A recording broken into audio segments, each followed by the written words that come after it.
The game we're playing today is called The Real Face of a VTuber. It's about how some people sometimes have this sort of, I guess, curiosity to find out what a VTuber looks like in real life, like what their true identity is.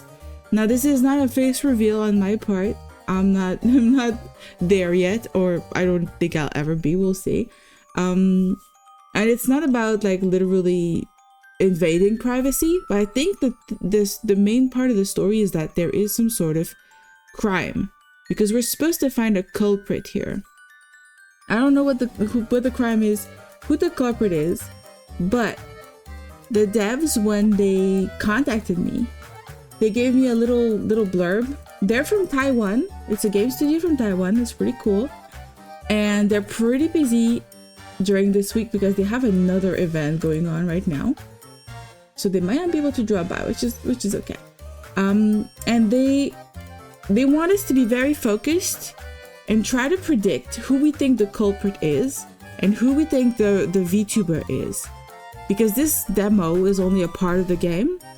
We're not gonna go very far, but we can have like an idea of who we think is the culprit. So that's pretty much what's going to happen here.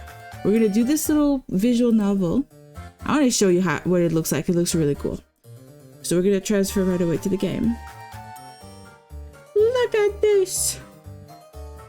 Look at this. It's moving when I move my cursor. They look so good. This is really good art. I'm so happy that we're playing this. Oh god. You're drawing a character called Chilia, who is a moth person fantasy healer. That's pretty nice. After having had a little chat about the character I finished yesterday, I started thinking more about the world she inhabits. You are so creative. You're about to write us an entire comic book, and I'm here for it. I don't think we have anything to care about here, right? Seems like everything's functional. We'll return to the title. And we're gonna just start. I've never played this game. I don't know much about it. We'll see how it is. There's a judge. So what is this real face you mentioned, prosecutor? Oh god, it's a very serious judge. I didn't think there was a real judge in this. The name of the prosecutor is Justin Truth. By real face, I'm referring to the person that actually controls a VTuber. A VTuber's true identity. And now you started building a whole new fantasy world? That's what I would do. That's what I always end up doing. Okay then, so this VTuber's real face will influence the development of this case. Yes, you can even say it's the key to this case. Is that so? Then, do you know who this VTuber's real face is, prosecutor? I believe I do, and have collected the necessary evidence to prove it. So, if you don't mind, I'd like to start from the beginning. Okay, we're doing this from the start. I don't even know what the crime is. Who ate my pudding? Oh, this is adorable. I like the art style. What are you yelling for? I just went to eat my pudding and it's not there. Did you eat it? Your pudding? No. Emily Close, the secretary. I like her. Then why do you stutter? It was you, just admit it. Slander, what proof do you have? We're the only people that use this office. If it wasn't you, then who was it? There could be a hitherto unknown third party. What third party? Prosecutor Truth, you're back. This is Zelda Haas, the detective. I like her. She's very blue from head to toe.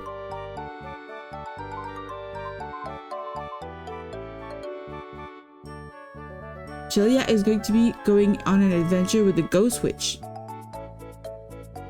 I approve. Always go on an adventure with a Ghost Witch. That's the best partner in crime. Officer Haas, when did you get here? A little while ago. Secretary Close said you'd be back soon, so I've been waiting here for you. See, our third party. I bet she ate it. Huh? Ate what? Somebody ate my pudding. pudding? Wasn't me. Anyway, that's not important right now, Mr. Truth. There's been an incident. A murder at a VTuber company, to be specific. Oh, it's a murder. We're going full-on murder investigation. Okay. Excuse me? What do you mean it's not important? I was looking forward to that pudding.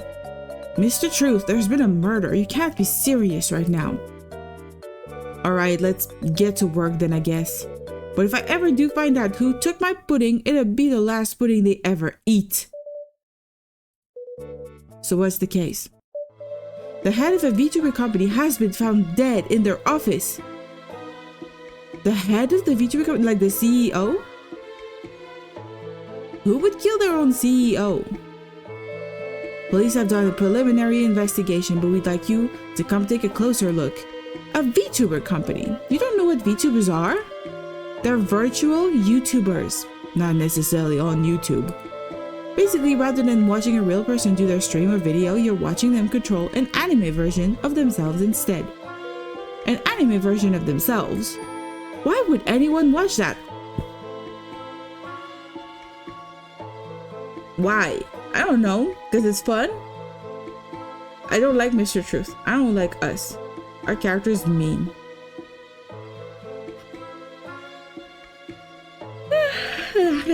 I'm just yawning here because this guy's stupid. I wouldn't badmouth them if I were you. VTubers have a huge audience. And you really don't want to make anime fans mad. Why? Are they scary or something? Anyway, whatever. A case is a case, so let's go check it out.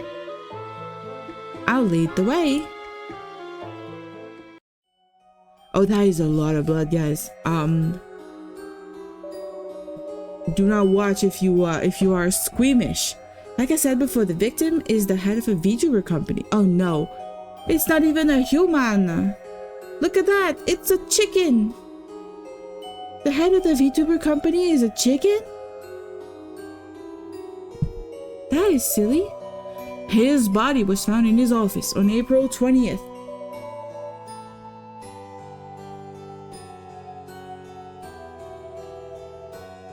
The person who found him said, "Hold on a second. Look at this. I like her. She's so cute. She got some green highlights. So I'm guessing she's the VTuber. Well, that's cute. I don't know why. His whole quest for pudding earlier reminded me that I was trying to eat some apple crumble earlier. I wanted to make it. And then I looked at my ingredients to make apple crumble. And the one thing I was missing is like the most necessary ingredient, which is butter. And I was so upset that I didn't have enough butter to make it. And so I just ate like normal apples, and I'm kind of sad right now. I should have found a way to get butter. I don't know what you can replace butter with to make a recipe. I don't think oil would have done a very good job here. Anyway, what's wrong, prosecutor? Can you tell me about the victim first? He's the head of a VTuber company. Like I said, he died from... I mean, can you tell me why he's a chicken? Okay, he's focusing on the right thing. He's not totally stupid. I can appreciate that.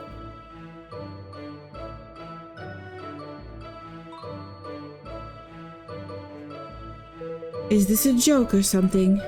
Oh, that. Because their last name is Chicken. Are you kidding me right now? This is ridiculous. I know, in all my years as prosecutor, I've never seen chicken nuggets dipped in ketchup, right? I know, it's a travesty. In ketchup? Have some respect for the dead, Secretary Close. You're more of a sweet and sour sauce guy, huh, prosecutor? That was in bad taste. Anyway, what happened to the chicken? That's Mr. Chicken, prosecutor. You know what? I'm calling him Mr. C from now on. So what happened to Mr. C? Yeah, that will keep us a little bit more focused. I forgot how much I already told you. How about just starting from the beginning? Or how about you just ask me exactly what you want to know? Fine. The deceased is one Mr. Chicken, founder of Lillian Entertainment LLC. That's funny because Lillian is the name of the game devs for the game, so that's pretty cool. And what does Lillian Entertainment do? Hold intellectual property rights, put on creative events, sell merchandise. They're basically an agency for VTubers. What's the size of this company? Currently 6 employees and 1 VTuber, not including Mr. Chicken. 7 people in charge of one virtual, what is it again? A VTuber. Try and stay professional, please. Right, VTuber. And who is this VTuber? Her name is Kuripa. Kuripa? She's a creeper? Kuripa? Hold on, I think I've actually heard of her. Look at her! She's not just a video game streamer, she's been on TV, commercials, and even held a concert. She's even popular internationally. And she's adorable. I love me some green. Whenever I see her, I just think, man, kids like weird stuff these days. And now we're investigating her company, huh? I guess it makes sense why this VTuber would have 7 people to manage though, if they're that successful. I don't fully understand what she represents because she's got this circle. Like, what's her thing? I don't know. That circle in her head, I don't fully understand what it is. Anyway, I've gotten off topic. Please continue, Officer Haas. Right, so first we haven't been able to locate the deceased's mobile phone. Okay. He apparently rarely contacted his family. The following description is what we could gather from his employees and landlord. He was a workaholic. If he wasn't sleeping, he was working. He lived alone, was single, and didn't maintain any close relationships. The only consistent thing about him was his work schedule. Maybe it's just the nature of the industry, but he would come and go at random hours, often sleeping in the office overnight. He actually has a bedroom in the office. Did he have any enemies or debts? No, the company itself has some debts, but they're all legal. I'm curious about the missing phone. We're still looking for it. If it turns up, I'll let you know. Thanks, Officer Haas. Alright, we got the victim's identity. Now, what about the cause of death? Ketchup is the cause of death, apparently. The victim's carotid artery was slashed by a sharp object, causing blood loss, shock, and finally death. I should probably ask where the carotid artery is. Isn't that the one in the neck? The carotid arteries are a pair of blood vessels, one on either side of the neck, prosecutor. The neck. Got it. Please continue. There are no other visible wounds and no signs of a struggle. This may be due to the victim having sleeping pills in his system. Sleeping pills? Yes, drugs to help with sleep. We also detected some in the cup next to the body, which we have determined to belong to the victim. Hello, Sins. Welcome in. Thank you so much for the cute emote dance. It's adorable. I love me those little emotes. I've been thinking about getting a lot more emotes. I need a lot more emotes to survive. They make me feel alive. There is no evidence from the victim's home, office, or medical history that he took sleeping pills habitually. We also found a suspected murder weapon in the office, a paring knife. Where did you find it? On an employee's desk. We will question them about it soon. Get all the emotes. Yes, yes. There's no question, no how many, all of them. You're good? That's good. I'm also pretty good, except I'm a little sad that I didn't get to eat dessert. I wanted to make dessert, but the dessert I wanted to make required an ingredient I didn't have. And so I'm a little disappointed right now. I'm out of sugar. I need more sugar in my blood. Maybe I should get like an IV drip of sugar. Got it. Okay, and anything suspicious going on? 3 things seem suspicious here. First, the assailant wasn't caught on any security cameras. None at all. At 7:03 p.m., the victim can be seen on the lobby's camera where the security desk is, and at 7:04 p.m. on the second floor's camera, which is the office's floor. But other than the victim, neither the first nor second floor's camera filmed anyone suspicious coming or going. What if the killer lived on the second floor? We've ruled that one out. 1. The officer The office door was locked when the body was found, so it's highly likely the killer has an office key. And for the second reason, well, please look at this. Looking at the second floor's layout, any resident would have to pass by the security camera to reach the office. That's interesting. Please don't. No IV for... No, I'm not allowed. Go buy you some sugar. That way you can make me some dessert too. I mean, the thing I'm missing is not even the sugar part. It's the butter I was missing. I wanted to make apple crumble. I literally bought a big bag of apples just to make apple crumble. And I forgot to buy the butter. I have everything else. But you kind of need the butter to make it work and stick together. I could make a very dry apple crumble without butter in it, but it would be a very sad, very, very sad dessert. I could be absolutely irresponsible and get some Uber Eats dessert delivered, but I've been pretty good in the last few months at being responsible with my money. So I feel like if I buy anything off of Uber Eats, even just a dessert, it would just like, it would just ruin all of my effort.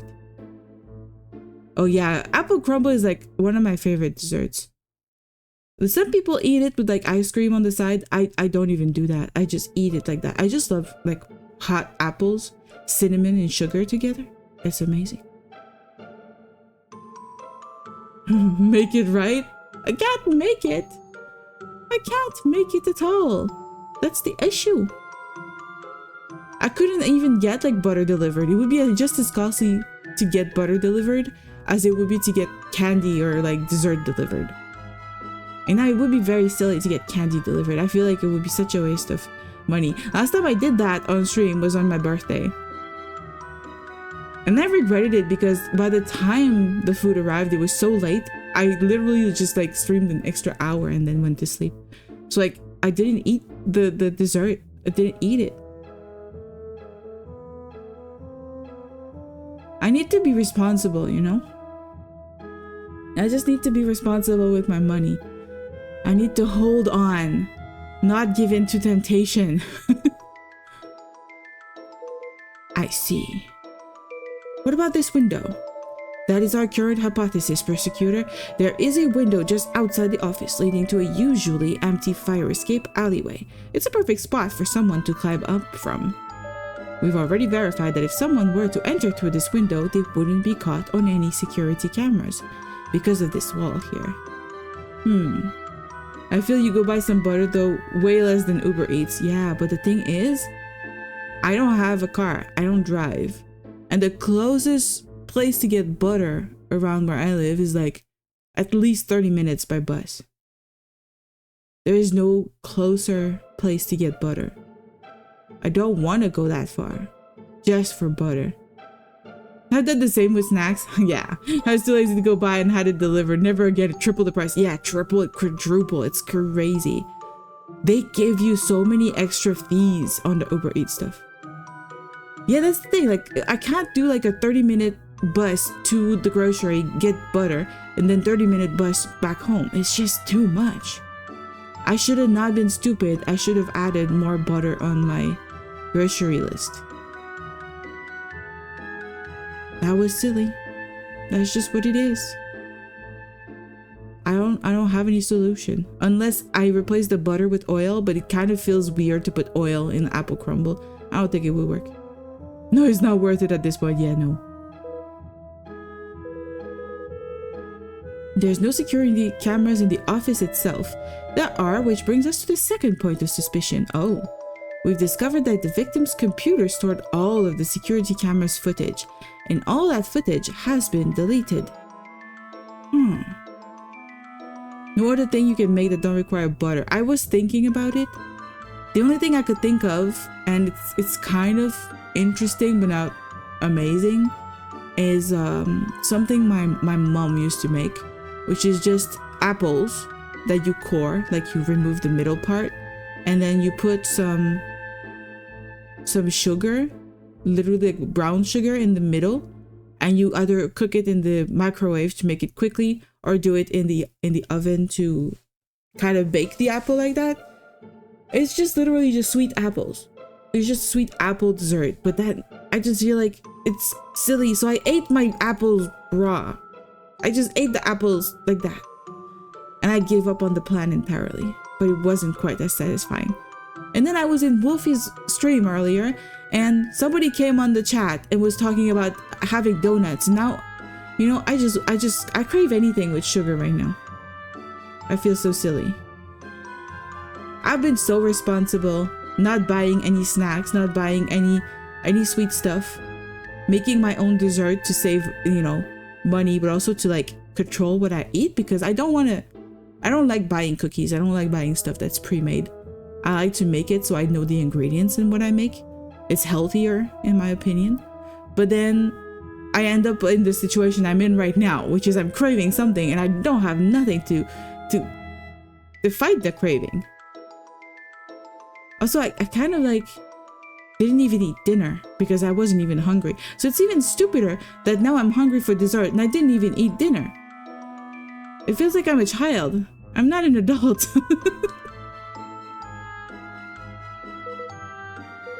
Can it be restored? We've reached out to an IT specialist but haven't heard back yet. Finally, please look at this. Okay, more blood, sorry. The victim was killed in his own office chair and blood from his slashed artery sprayed all over the place. And yet his computer mouse has no blood and no fingerprints, so they literally wiped it down. Mom, you got to eat. I ate a very big lunch, so I wasn't hungry to eat before streaming.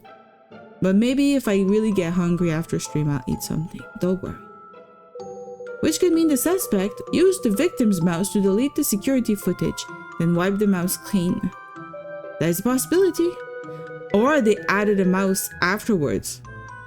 Either way, it's definitely suspicious that only the mouse isn't stained in blood, and if it doesn't have fingerprints, that means it's almost like the chicken didn't use the mouse because he didn't leave fingerprints on it, which makes no sense. Is it a new mouse? I don't know. Could the suspect be intentionally misleading the investigation? Potentially. We should keep this in mind. And what's the third point of suspicion?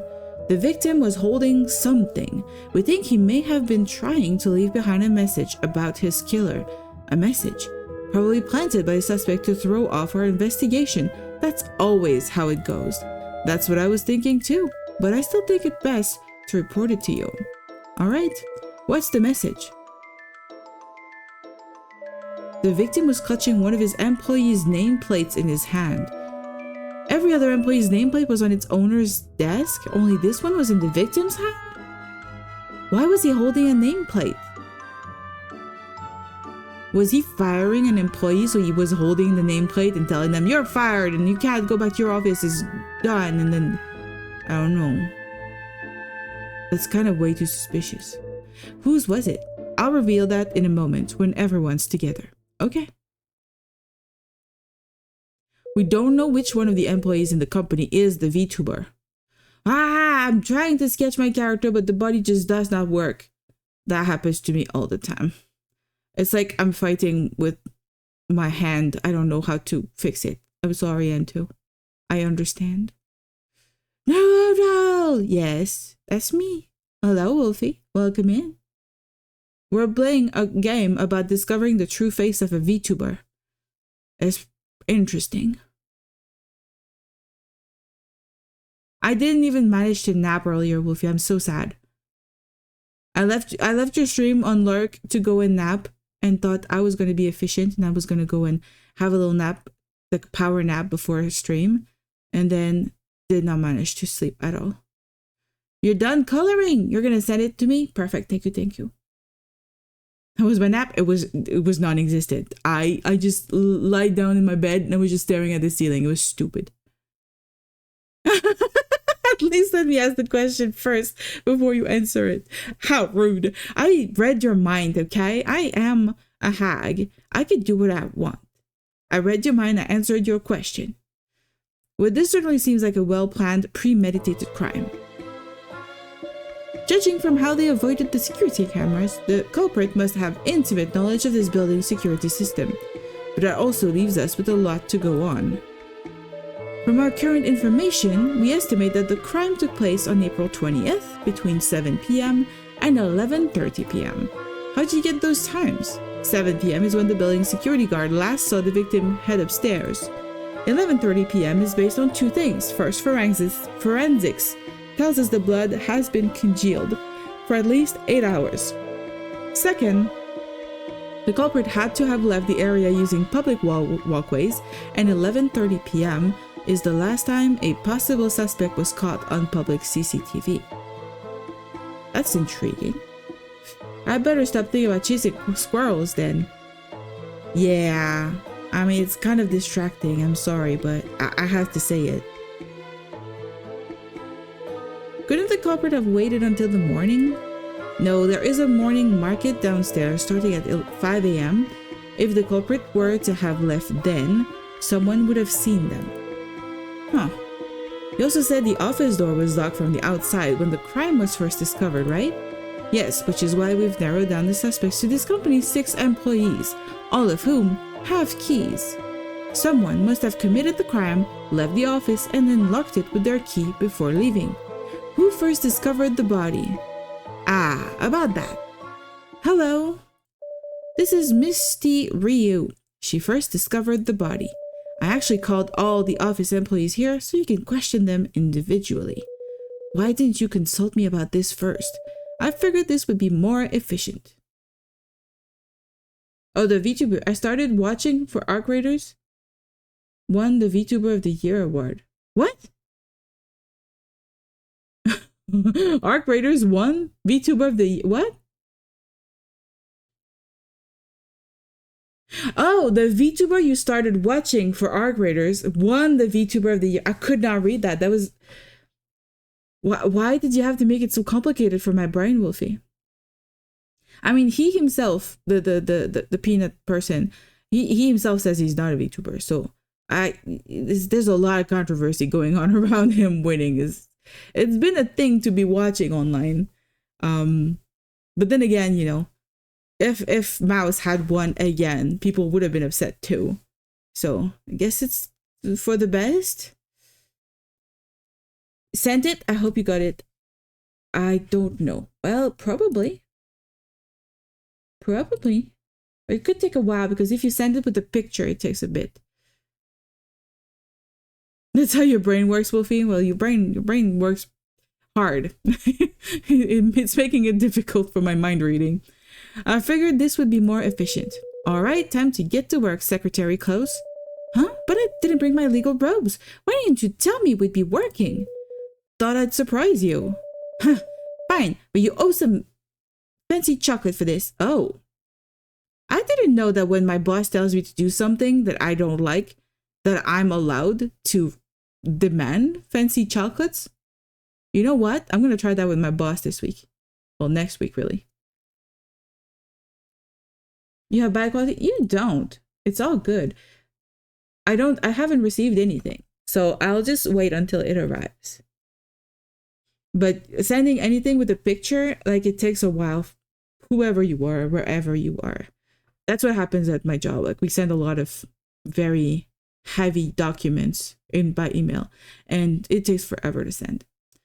I mean, he refers to himself as a PTuber as a joke, but 100% VTuber. It is funny that his VTuber motto is scuffed and he beat out all these weeb streamers that spent thousands on theirs.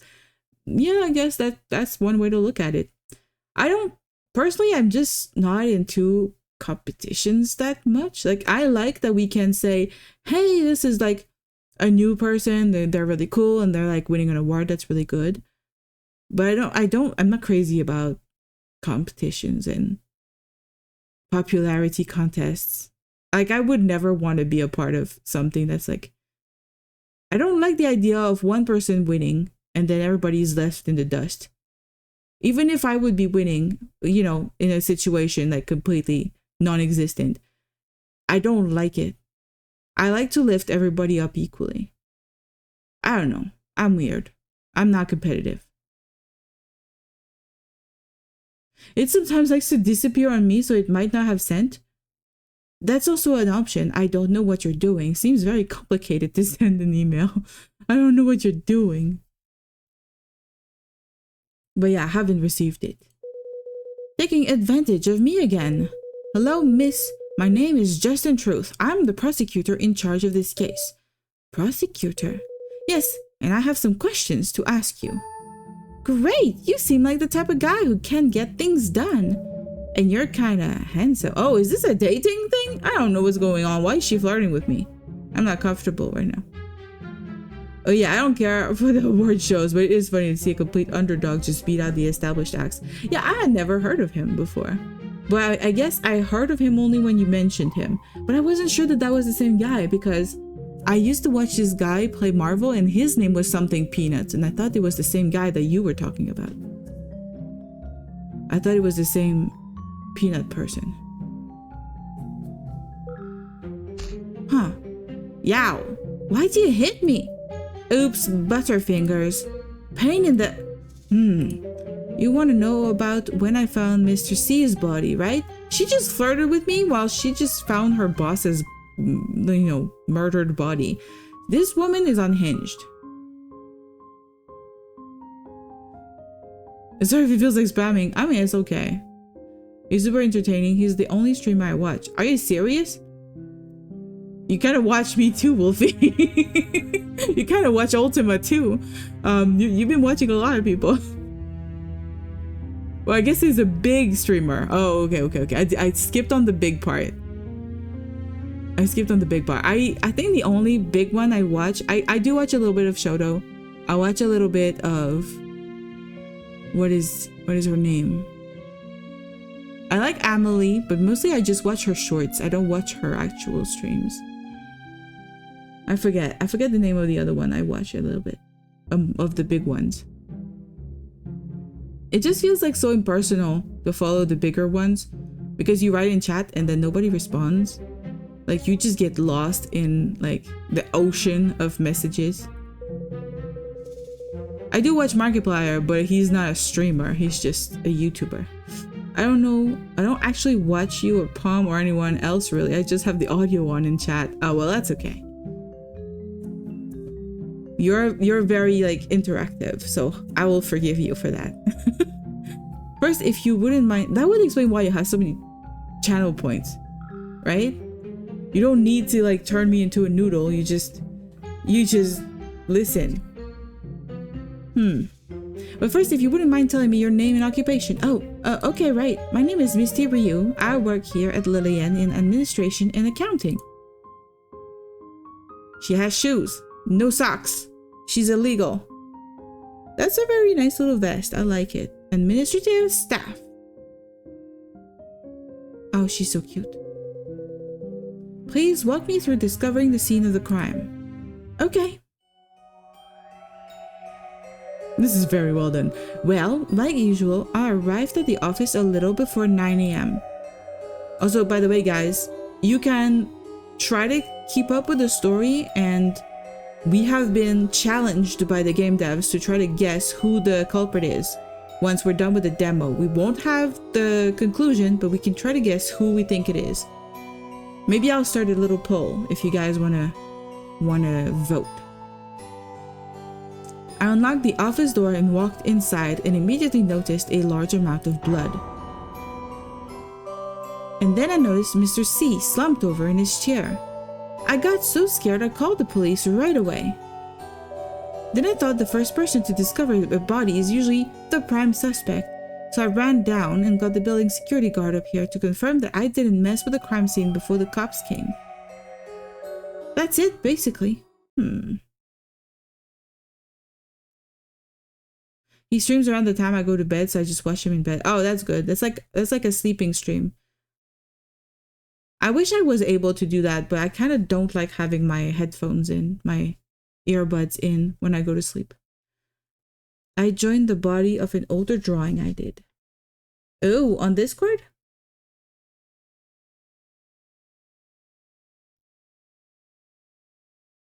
Now you know it's sand? Yeah. Oh, yeah, I did sand.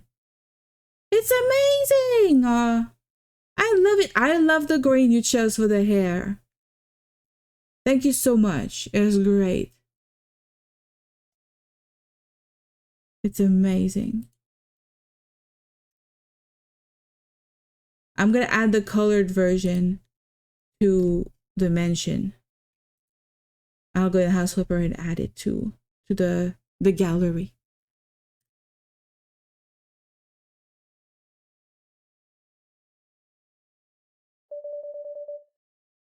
That's exactly what she told us. Thanks. Would you be okay if I posted it on like Twitter or like on Blue Sky? Would you be comfortable if I did that? I can like credit you. It's really cool to have like fan art like that. This is probably one of my better drawings, being dead honest. I believe it. You don't care if I do? Okay. But how do you want me to credit you? Do I say made by the dinosaur? Or do you have like an account I can link? Because I can do that.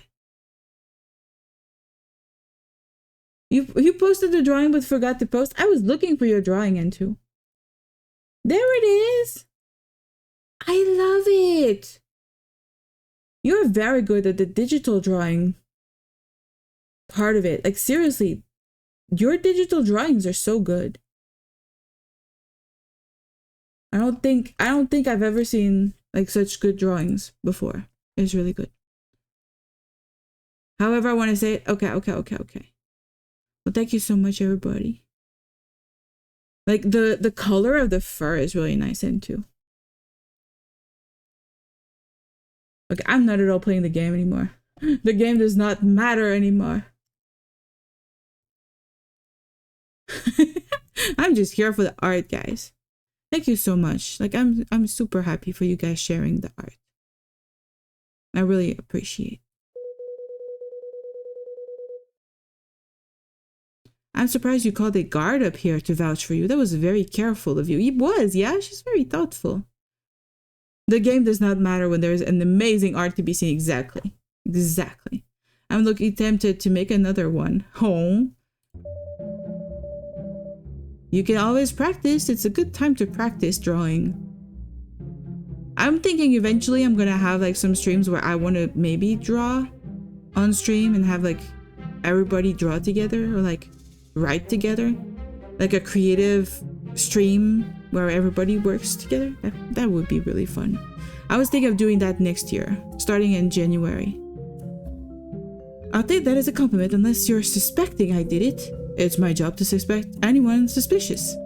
Okay, I understand you are a prosecutor after all. Although I should remind you that everyone is innocent until proven guilty. Yeah, well, we know that, girl. That's what it is. If you do suspect me above everyone else just because I was the first one to find the body, well, that's not really fair to me. I'm obviously very sad about Mr. C's death, but I hope you understand that I want first and foremost to prove my innocence. I'm sorry, I didn't mean to imply anything. It's fine, I know this is your job. Prosecutor, the other employees have all arrived. Alright, bring them into the office, please. Sure. I would love to join in on a draw together. That would be really fun. I've been thinking about it. I was thinking about it before the festival, and then I got accepted as an official creator for the festival. And I was like, okay, well, we are not starting those streams quite yet. We got other stuff to do before. And then I thought, I'll just start next year. January will be the start of a year of creativity, guys. We should all join together and be creative together. I don't know how to call the streams yet.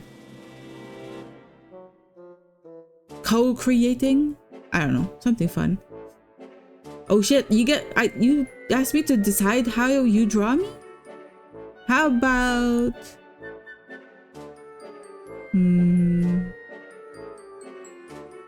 It's hard to say.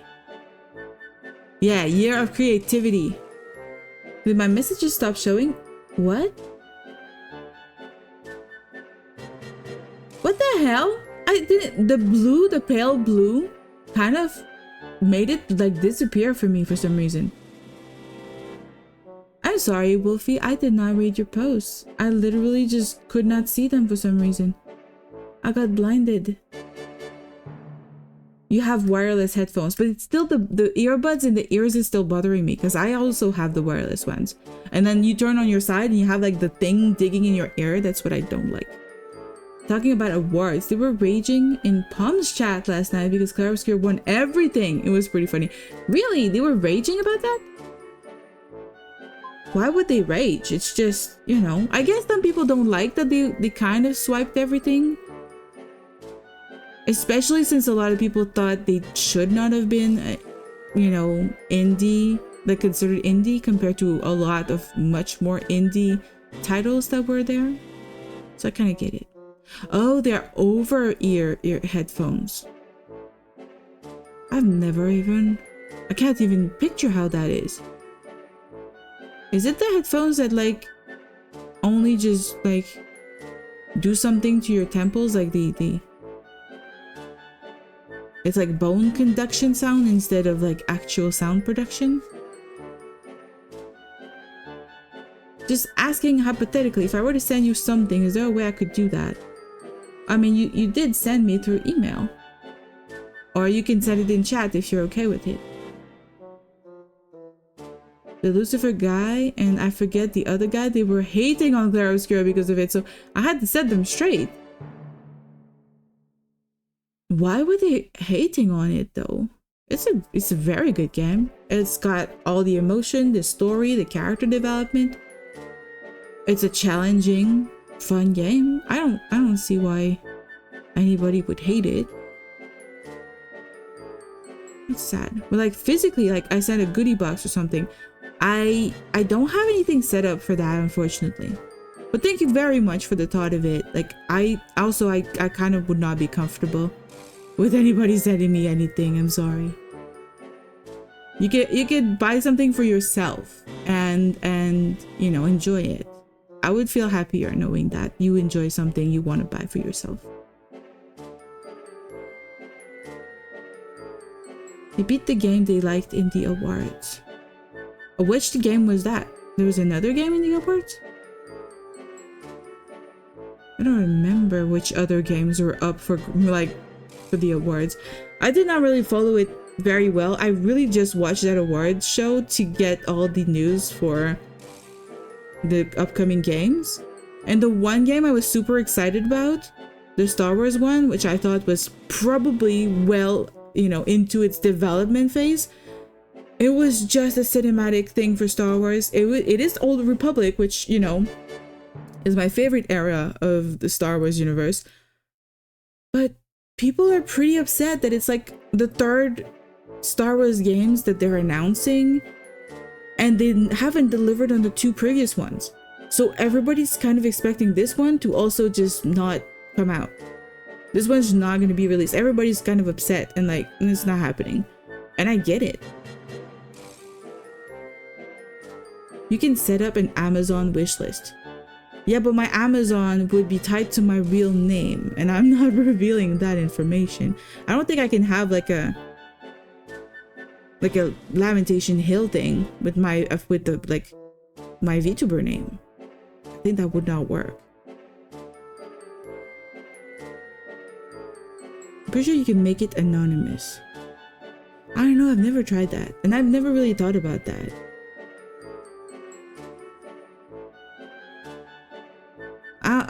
I'll think about it eventually. Oh, Kingdom Come Deliverance 2 was in the awards show? I didn't even know it was up for some of the awards. Was it for Game of the Year or another one?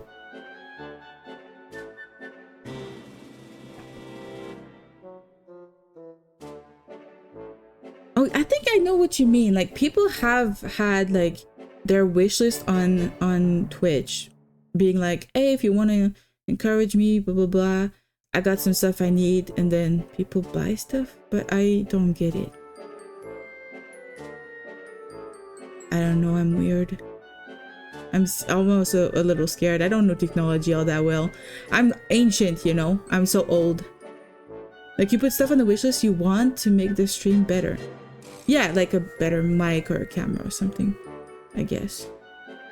There's also a third-party wishlist site as well you can use. Your friend is calling you, it's all good. You go and take that call.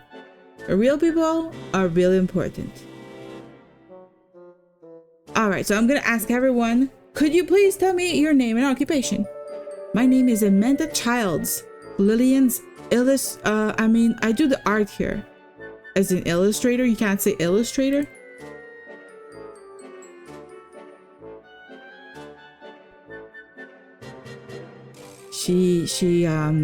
Yep, she's pretty.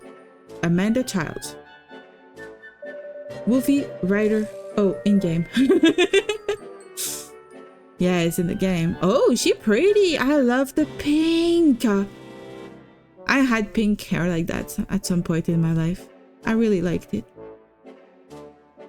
But it kind of got me stalked by a person who thought I was a hooker. And then I never got my hair pink again. I've had some really shitty, you know, stuff happen. You can call me Sophie. I'm Kuripa's manager in charge of her business deals and collaborations. Oh, she got a long skirt like this. I love it. Okay, she's my favorite right now. I hope she's not the killer. You know what? She looks too delicate to be a killer. You doing the BG3 joint stream tomorrow? Well, we've been doing Where Winds Meet for the most part in the last 2 or 3 weeks. But tomorrow we're actually doing something part of the festival together, me and Ultima. She's gonna join me to play a game where we're gonna voice the characters in the game. So it's gonna be less of me talking to myself while reading the stuff. She's gonna help me read the stuff. Pink is the universal color of prostitution. Why? Pink hair is so freaking cute. It looked really, really good with my skin color and my eyes, and it looked really good with my clothes, and I was just so happy with my hair. And it cost me so much money. And then I just had this dude follow me around to work every day for like a couple weeks. And then I told him to leave me alone, and he never listened. He was so freaking disgusting. You don't do that to people. You don't follow people. I think Natalie Portman had pink hair in the film Closer. Yeah, but her hair was more like a hot pink. My hair was like pastel pink. So it's like a lot more, you know, it's more expensive, and I think it looks better. What do you mean you will unfollow? You're not following me in person, you're following me online. I'm inviting people to follow me online, but people don't follow me to work is what I'm asking, you silly butt. Honor Chen, that's her name? Okay, I like her name. Digital modeling, Kuripa's dad. Oh, she did the rigging? Okay. But you don't really need someone, you know, employed full time to do the rigging usually. You do the rigging once and then it's done. Unless she changes outfit all the time. You won't get lost in the snow with the pink hair either. Yeah, that's a good point. I've had my hair so many different colors. I've had blue hair, red, as in like a natural red color. I've had my hair an actual red color. It was really cool. I had platinum blonde a couple times. I had the pastel pink. I love color, but then my roots kind of piss me off. She's Prudence Weeks. My name is Prudence Weeks, in charge of merchandising, branding, and stuff. She's so cute too. She got little pants and a hoodie. I like her. Product developer. Oh, Faye Ward. I'm Faye Ward. You can call me Faye. Oh, she's an artist. She looks so tomboyish. I like her. I like her hair. She's the project manager. Huh. You never dyed your hair? Most guys do not dye their hair, so that does not surprise me. And I'm Misty Ryu, but I guess I already introduced myself. These are all of the company's employees. So, have you found the killer yet, officer? We're trying. Also, I'm not an officer. I'm the prosecutor assigned to this case. How could this happen? And none of this will be made public, right? It won't affect Kuripa's image. Is that really what's important right now, Sophie? Oh, Sophie Allure. Oh, I like allure. The word allure is like up there in my favorite words. May I have to mention that Claroscuro won all the awards tomorrow in join chat just to troll all the haters. Oh, with Ultima? you are gonna do that. I'm not stirring the pot. I'm not gonna start a war in chat. I don't like this harmony. I like when people get along. I like when people have constructive, you know, conversations, and if they disagree, they agree to disagree and they have a civil conversation. I don't want no name calling, no stirring the pot, like I said. Well, we just signed the spokesperson deal. Do you know how expensive it is to break that contract? I understand, Sophie, but there are priorities here. So, at least somebody's got to keep the company in mind. Okay, I like her. She's a little bitch. It doesn't go with the pink hair, but I like it. Hey, they started the war yesterday. That doesn't mean you need to continue. Are we in kindergarten? No. We can be adults and we can not take it further. If everybody who had the power to continue a war stopped war, we wouldn't have any war. You need to be the bigger person, Wolfie. Stop arguing! Sorry, I got a little worked up. That's okay, I can understand why. Still, it's better to try and relax. Then, can I order some coffee? I can't relax without it. That's a little too relaxed. Hey, where are you going? I have to go to the bathroom. Is that okay? Go use the bathroom if you gotta use the... Wait, no, you can't interfere with our crime scene. Can't you just hold it in for a second? Wow, we can't even pee? This is brutal. It is indeed. Can you not cause any more trouble, please? Do I look like a troublemaker? Yes, you do. Yes, you do. You called it a war. I didn't. I just want to do it for fun because it's fun to mess with the haters. Yeah, it's very trollish behavior. I'm not a troll person. I don't do that. I don't. If there are haters, I mean, they're not even haters, to be honest. They're just disappointed. They're just, you know, it's normal. It's natural to be disappointed when you're really wishing for something and it doesn't happen. Like a lot of people are upset about the burnt peanut and wanted Iron Mask to win. You know, it's a thing. People get upset. They get really attached to an idea. I'm trying in most of my life, trying to just not have like expectations. And I'm just happy for whoever wins. And I move on with my life. It doesn't matter who wins an award. The very fact that they were, you know, up for the chance to get the award is already a freaking, you know, big thing. Like, usually even for books, when they get nominated for like a thing, like they get nominated for Nebula, they will write it on the book. It's still great that they got nominated. Even if they didn't win, they were almost a winner. And that's as good as not winning. As winning, I mean. You didn't care about who won? Didn't even watch it? Yeah. I only saw it at the end because I was waiting for the other like game ads. After the stream, I was watching the end of the show. I don't think anybody I know in my life actually cares who wins that thing.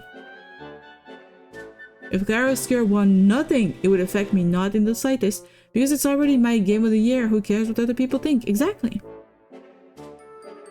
I've been kind of thinking about, you know, how you're ranking games a lot. Like you're putting them in a list of like your favorites and stuff and like your top 10, that sort of thing. I don't do that personally. I put them in category of like to play, did not like to play. That's about it. And I keep forgetting some games that I did like to play. Like they announced a sequel to Control. And I was obsessed with Control when it came out. When I got to play it. I didn't play it when it came out. I played it a lot later. But when I did play it, I was obsessed with it. I thought it was like one of the best games I had played in a very long time. It was one of the first games I finished in a very long time. I had a hard time finishing games at that time. And I was waiting for a sequel, and now they finally announced it. I'm so happy. Did you see my list? No, I don't think I've seen your list. I don't think you've ever shared it. I played Quantum Break on stream, but Control is on my list still. Play it. Play it. I think it's really good. It's like in my favorite games for sure. I'd say my top 10 definitely. It's linked on your channel? Okay. I think I did check it then. I don't remember. Yes, you look like a troublemaker, girl. Jeez, I can't imagine how loud this office must be on a daily basis. Oh, right, that reminds me. Can someone explain what you do here? We are an entertainment agency in charge of virtual influencers. Oh, right, that Kuri something or other, right? Yes, Kuripa. She's the VTuber we're in charge of. We're very proud of her. Well then, this VTuber you're very proud of, where is she? Huh? What's with the silent treatment? The thing is, if there was an actual crime, the police would be informed of who the VTuber is. There is not even a question of hiding the identity of a VTuber if there's an actual crime. That would not even be a thing, right? Quantum Break and Alan Wake are all in the same universe. Is it now? I've never played Alan Wake. I've watched somebody play Alan Wake 2 when it came out. It looked fun. I put it on my list. It's been on my list since then. I haven't played it. I might enjoy Alan Wake, yep. Even more because it's about a writer. I know. I've been thinking about it. Like, I have so many games I want to play. I think with the amount of games I've already purchased in order to stream the games, I have more than a year's worth of games to play. It is crazy how many games I want to play.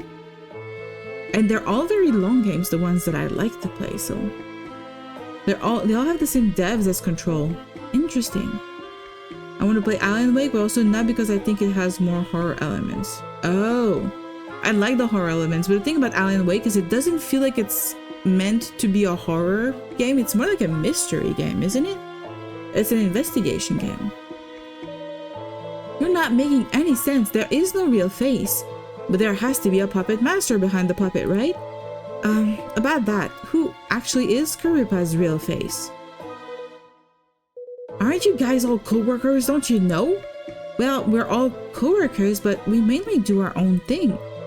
But there's 8 people in our chat group. 8? But you 6 plus the CEO, that's only 7. That's because someone has 2 accounts. It's not me. Doesn't matter who controls her, she's still my daughter. Isn't this all a bit strange? No. Keeping a VTuber's real face a secret is incredibly important, even between us. Wait a second, does no one know Kuripa's actual identity? There's one person who might know. Who? The person who pays us every month. Why are you looking at me? So, do you know Kuripa's real face, Ms. Ryu? Yes, since I pay them every month. Oh, and she won't tell us? It's psychological horror mystery. Yeah, that's what I think Alan Wake is. It's gonna be scary in a creepy way, not in a jump scare way. I don't know. I will for sure play Control at some point. I already have it downloaded. It's really good. I really recommend it. I'm back from the call with my friend. Welcome back. I hope it was a very good, either fun or productive call, whichever applies. Okay, so who is it? I can't say. It's our company's secret. Miss, I don't know if you fully grasp the gravity of the situation here. I definitely do, Mr. Prosecutor, but Kuripa's real face must be kept secret from everyone, even those within the company. And I don't think Kuripa's real face has anything to do with Mr. C's murder, right? If our trade secrets are related to this case for whatever reason, please produce official documents stating so. Yeah, that makes sense, I guess. Then I will have no problem revealing that information. Are you serious? Gravely. Whatever, this company only has 6 employees, right? Yes, that is one thing I can reveal to you with confidence. Wow, thanks, you're such a wealth of information. You're welcome. I'll have to question you all individually. Unless I call your name, please wait outside here. If I could interrupt for a second, Prosecutor. What is it? I have some more info related to the case. Oh, right, I almost forgot. Go ahead. First, about the paring knife. The suspected murder weapon. There's like little doodles on the knife.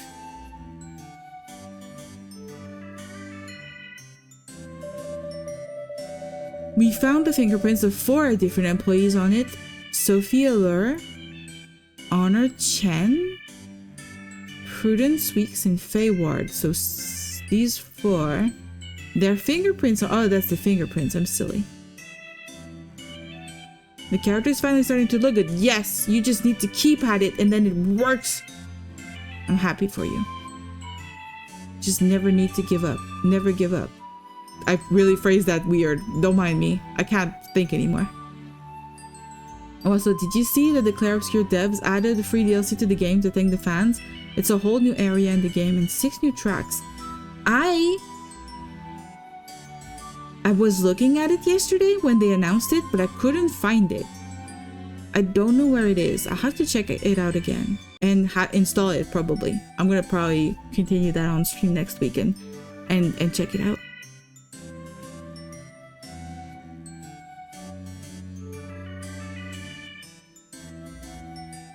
Well, that doesn't mean anything though, whether they have their fingerprints on it.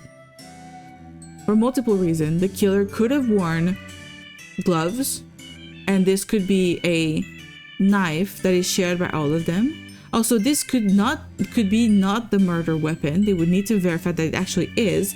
It could also be like a smart killer who leaves this knife behind with fingerprints from everybody, but they might have killed him with a different knife, so we don't know.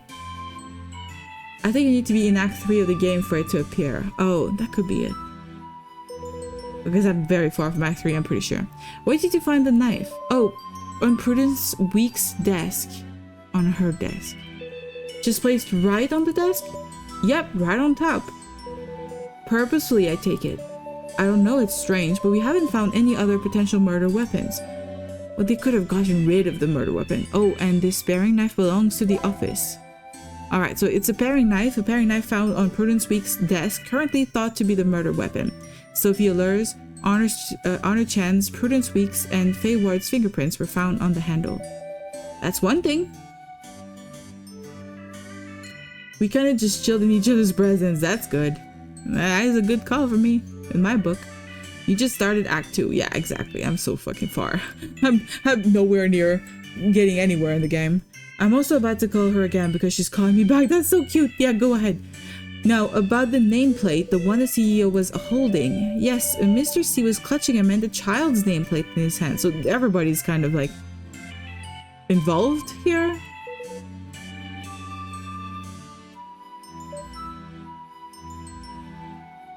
The artist, yes. Got it. Thank you. Acquired new lead. Amanda Child's nameplate was held firmly in the victim's cold, dead hand.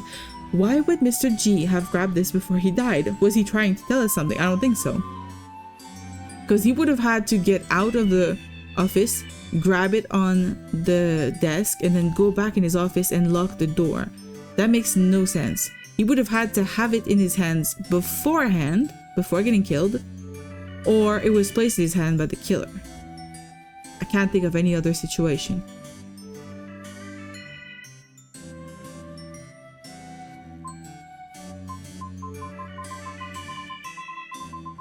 I don't know what that means. What are the options? I can ask.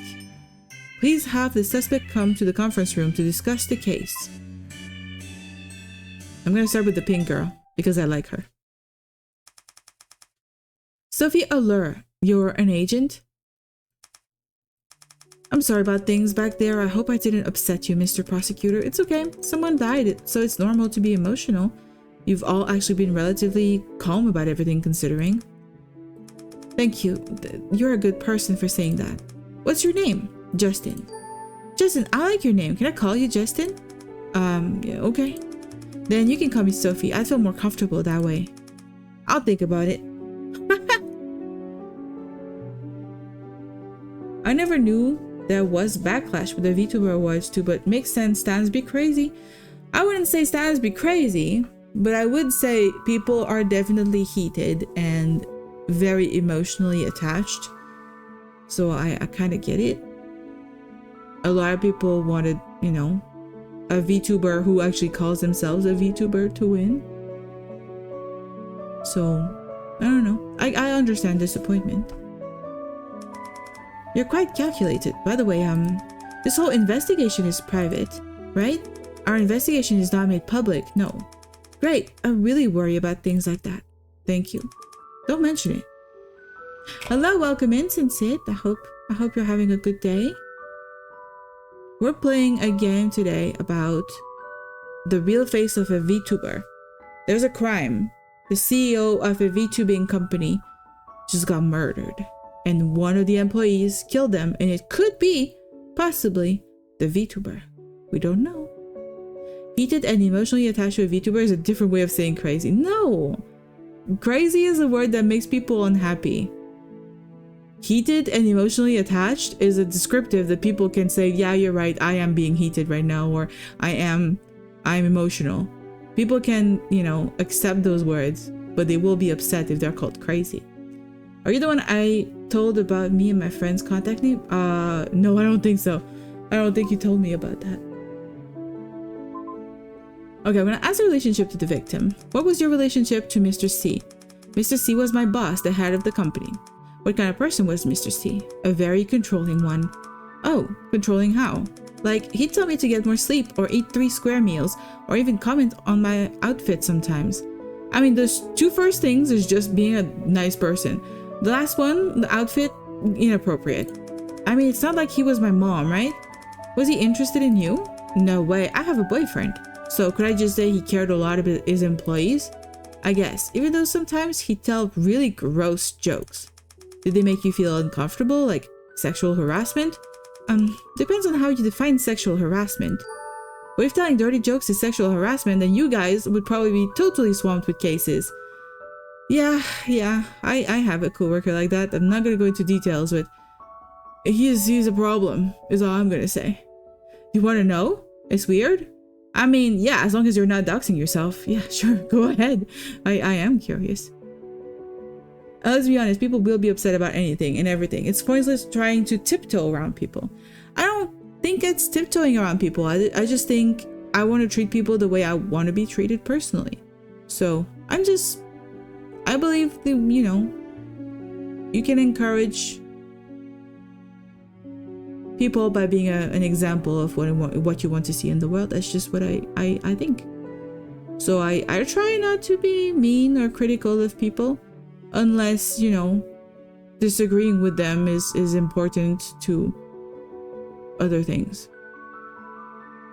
Publicly disagreeing with someone doesn't mean name calling though. Mine is Dollar Tree food fungus. Hers is that weird Family Dollar employee. That's good. You guys are freaking creative.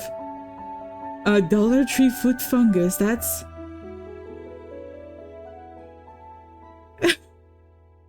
you guys are amazing. I don't think I would ever call myself something that silly. I don't get it. I don't have that kind of brain. I can't imagine some silly name like that. As a prosecutor, I can't give my opinion on that. I just think everyone should follow the law. Anyway, no, if Mr. C actually tried something with me, I'd kick him right where it hurts. I know exactly where a man's weak point is. I mean, sure, but that doesn't always work, girly. Yeah, it is real creative. Great, you definitely don't have to show me. Don't worry, prosecutor, I wouldn't hurt you down there. Oh, hold on. What's wrong?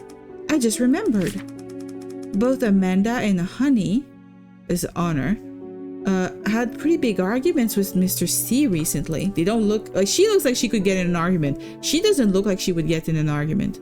Honey? Oh, Honor, the 3D modeler here. What kind of arguments? I don't know what Honor's was about. You could ask Misty though. She's the one who told me. But for Amanda, I heard Mr. C threatened her and made her cry. Would that be why he had her name tag? I think it was her name tag that he had in his hand when he died. I think he was trying to fire her. Threaten her. Can you give me more details? Sure. Acquired new lead. That day, Amanda was with Mr. C in the meeting room all afternoon. They stayed in there until everyone else but me went home, so it was just us 3 in the office. Then the meeting room door suddenly flew open and Sophie ran to the bathroom. So I pretended to get up and fill my water bottle. I could hear Sophie crying in the stall. She was in there a little over 10 minutes. I asked if she was alright, but she just hugged me and kept crying. She kept saying I might have to quit and Mr. C threatened me and stuff. Why? I don't know, she was really upset. I could barely make out anything else she was saying. I asked her why, but she didn't answer me. And then what happened? I used to be like that, but then you just end up being a people pleaser, which ultimately leads you to be disingenuous. Now I just say what I want without the intent of upsetting someone, but at the same time not being held prisoner by other people's reactions. I have always been a people pleaser, so I know what you mean, where you're coming from. I am also doing my best to evolve from that state, because it's not good to be a people pleaser. You erase yourself for the sake of other people, and that's I don't recommend that to anybody. But there's a difference between being tactful and kind and being careless and mean, and both of them you can be honest and be on either side of the line here. And I just choose to be on the side that is a little bit more tactful.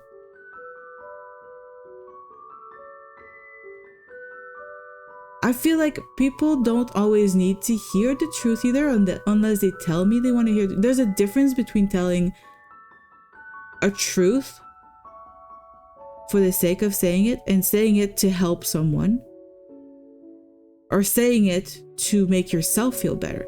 Because it's good to tell a truth that makes you feel better. To not hold in a thought that you think, you know, should be shared. I don't know. You know, we may just have a different view on things, is all. And that's okay. Then Mr. C came out and asked her to go eat dinner with him. She seemed scared, but she still went. I tried to tag along, but Mr. C said they had something to discuss together and didn't let me go. Do you know what they discussed? Nope, I asked but got no answer again. I thought it was super weird because Mr. C never has private meetings with Amanda.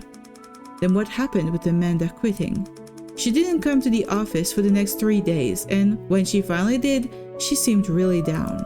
So I asked what was all that about quitting, and she just said, don't worry about that, it's fine. She looked like she didn't want to talk about it, so I didn't push, but she seemed off, and I was scared she did something stupid. What do you mean by off? I'm not really sure, it was just a feeling. How about Mr. C? Did he seem different at all? Nope, same as always. Okay. Do you remember the date? It was Tuesday in late March. Maybe March 21st or 28th. Okay, thank you. There's not enough time today, so I'll confirm the details next time. What? Why is there no time today? Alibi. Can you tell me where you were on the night of April 20th? You mean my alibi? I think I'm the only person who knows where I was. And where was that? I was working at home. But I live alone, so no one can vouch for me. You live alone? Yep, it's easier to bring guys home that way. Oh god, this girl. I like her. I didn't ask that. Would you be interested in joining me there for a cup of tea, prosecutor? What? This game has more detective vibes than death and theology for the moment. That's true. It's a lot more on the case, in your face, quicker. It's also like specifically inspired by, what's the name of that thing again? Ace Attorney. Ace Attorney is a much more like literal lawyer kind of game. So I think if they took inspiration from that, they might have, focused a bit more on the prosecution part. The road to hell is paved with good intentions. Sure. But that just means that good intentions and good actions are not necessarily always aligned. That's how I always took that expression. You can have good intentions and still do bad things. It's not enough to have good intentions. Have you played Ace Attorney? I've never played it. I know people who've played it, but I've never myself played it. Everyone seems to love them. Didn't try them. Yeah, me neither. Everybody seems to really like it, for sure. I'm not crazy about the setting because it's too real life, but this one has like VTubers in it, so that is making it a lot more interesting to me.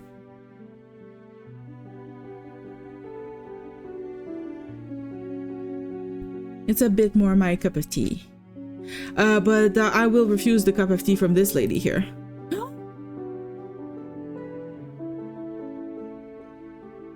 Wow, I can actually agree or disagree or like have multiple responses. I like this. It means we don't know what is good, so stop trying to be good, just be yourself. I mean, there is still a difference between being good and being yourself. There is like a moral compass that you can try to follow. And that moral compass is also part of you. The sketch is done in 2? Shit, you are also very good and very quick. That is very impressive. If it's not authentic English milk tea, then I'm not drinking it. Oh yeah? I didn't think you'd be such a connoisseur. What do you think about imported Darjeeling? Oh, so good it almost makes me cry. Ahem. But we should probably focus on the case. Yeah, probably a good idea. Anyway, you can take a look at this. What is this? My work chat from that night. Look how quick I was responding to messages. I couldn't respond that fast if I were here committing a murder, right? I don't think this would qualify as an alibi, but I'll take it into consideration. You're asking us these questions because you think the killer is one of us, right? It's all part of procedure. Since the murder took place in your office, we have to question the employees first. That didn't sound like a no. Please don't push it. Sorry. Evidence updated. What are you drawing tonight? Yes! I mean, N2 told us earlier. It's a new character in a new fantasy world that they're making. But you could, you know, you can tell it better than me for sure. But following your moral compasses, being yourself, like in Arc Raiders, I always go into a game not wanting to shoot anyone. But other people's moral compass is they don't give a fuck. That is true. But my way of living life is the way you enter a world. You go in and you don't plan on shooting people. I do the same in real life where I'm like, I'm going out of my house and I'm meeting people and I'm trying to meet them in a kind and what I would call a respectful way. What I define as respectful might be different from someone else for sure, but I have that line where I try to just, you know, give everybody the benefit of the doubt and try to understand where they come from before I judge, before I get myself emotional or angry. And I don't always succeed. I'm not saying I'm perfect or anything. I fail very often, but I just do my best and everybody should do their best. According to how they see their, you know, their worldview and their morals. Drawing a moth girl by the name of Chilia, who's an adventuring healer. You see, you're much better at explaining it than me. Do you have trouble sleeping? Sure, my job is pretty stressful. Sometimes there's a big collaboration or event that stresses me out. Keeps me up, so I'll have to take some sleeping pills. Oh, so you take sleeping pills often? I guess. I always have some at home. What's the brand? Let me check. This one. Got it, thank you. Still, I think having someone nice and warm to hold at night is the best sleeping pill of them all. Then you should have a boyfriend. Didn't she say she had a boyfriend earlier? And now she's saying she likes to invite random people at her place? She did say she had a boyfriend earlier, right? What do you think, prosecutor? I guess that depends if I'm being held or doing the holding. Which one do you like better? Why does it matter to this investigation?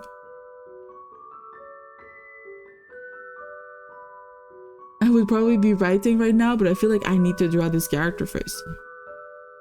Sometimes that happens to me too. Like I need to have the visual version of the character before I can write anything about them. Otherwise it feels like I have a hard time describing them or understanding them. I get it.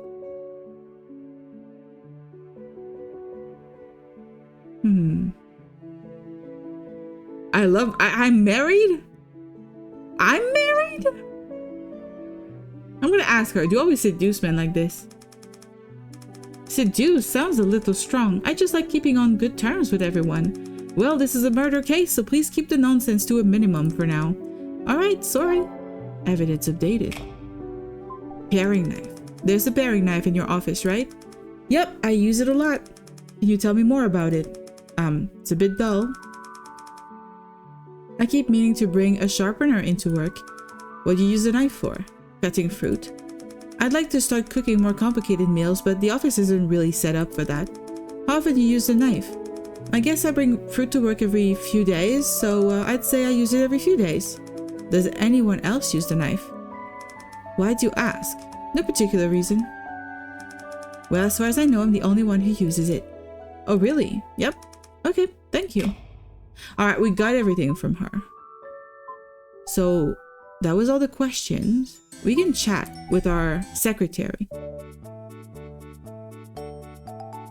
I think we agree, we just have different linguistics. That happens a lot with me.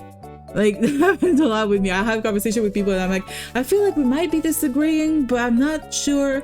And I'm like, but we have like the same like vibe, and then we just realize we don't have the same definition. Like, I had the problem for that with like the word respect, because me and a friend, well, you know, someone I was close to, would not agree on what respect meant. They would say respect is earned. You're not supposed to respect everybody.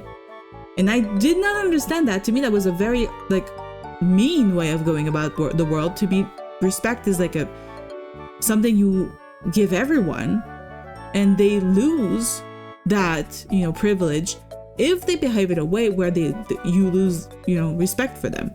And that was like such a clash, and we did not understand, and we had fights about it until we finally realized that for them, respect was the word in the sense of you respect an authority. So obviously, if they're an authority, they deserve to be respected because they did the work or they did something to reach that point where they deserve respect. So not everyone deserves respect. And I was going with the definition of the word respect, that is just treating everyone, you know, equally, and just respecting and not disrespecting. It's weird. It was a very weird argument. I could actually start writing again since I have the details I'd need, but I want to finish the illustration. Would also probably be better to write with a few hours of sleep. Oh, you mean like you would sleep before you write? Like, me using the word crazy is pretty lightweight. If I was being harsh, I would say mentally ill. Are you serious? So you mean that the word crazy for you is more...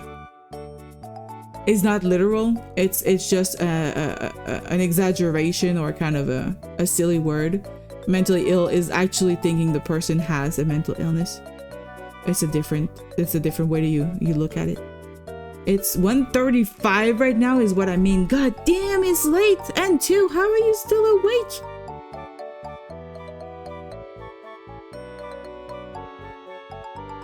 Yeah, exactly, Wolfie. Yeah. What's wrong? I just want to chat with her. Hey Emily, have you seen my notebook? What notebook? It's where I record all my evidence, leads, and suspects' testimonies. Isn't that bottom on the right top of the screen? Girl, that's meta. Well, how are you aware that you're in a screen? Where? The top right corner. This. Oh. I have other data on them. That's pretty good. It's weekend. Okay, if it's a weekend, it's okay. That's true. Calling someone crazy is like calling someone silly. I wouldn't consider it a harsh insult. I go for silly if what I want to say is what you mean is crazy. I think crazy I mostly use for things or events, like that was crazy, or this is like what happened just crazy. That's usually when I use crazy. It's 7:37 for you in the morning or in the evening? Because that's well, I mean, you don't have to tell me. That's also a thing. Like, you don't have to tell me, because that would be a way to know where you live in the world. But I'm just always curious about where people are. If people are watching me at night or in the morning, because in this case, like right now, I'm like, it's really late for me. It's like 7:30 in the evening, so I'm on the East Coast. That's the only thing I say about where I am. But yeah, I usually stream until like 10 p.m. and then I go to sleep because I'm dead. So what do we have here? This is the suspected time of death. the commute time. Amanda has the longest commute time. Sophie has a 20, Honor 30, Faye 45, Misty 30, and Prudence 30. So the closest people are these girls. Faye and Amanda have the longest commute time. Okay, we talked to Sophie and we got all of this information already. That's good. Sophie's argument? I don't know what this is. Okay, these are evidences that we've had. Okay.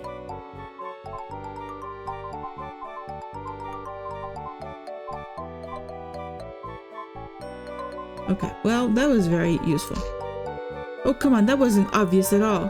What are you complaining to me for? I'm not the one who put it there. Okay, I'm not gonna talk to her. She's not that interesting. I thought we could actually have a chit chat with her. Are you Eastern time too? Okay, okay, okay.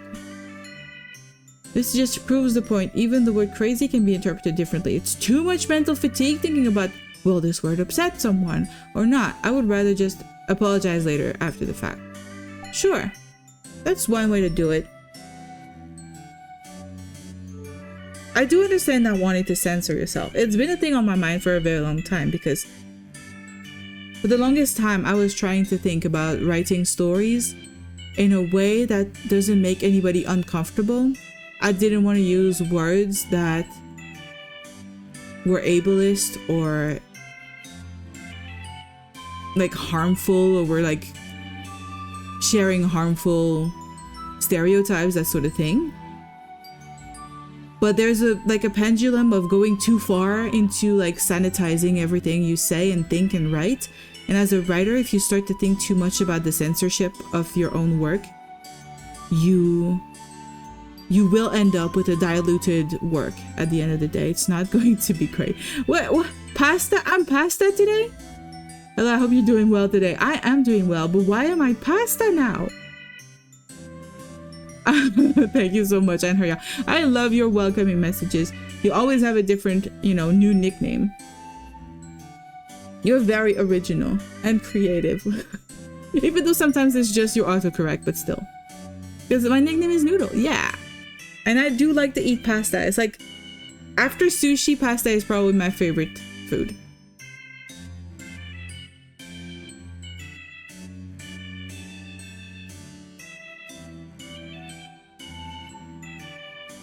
Who do we talk to next? Who do you guys want to talk to next? You decide.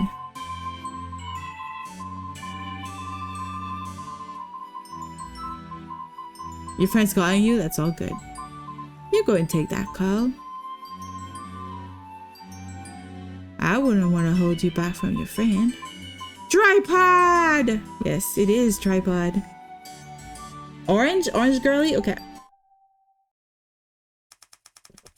The reality is people will love or hate you regardless. That is true. That is something I have come to accept also.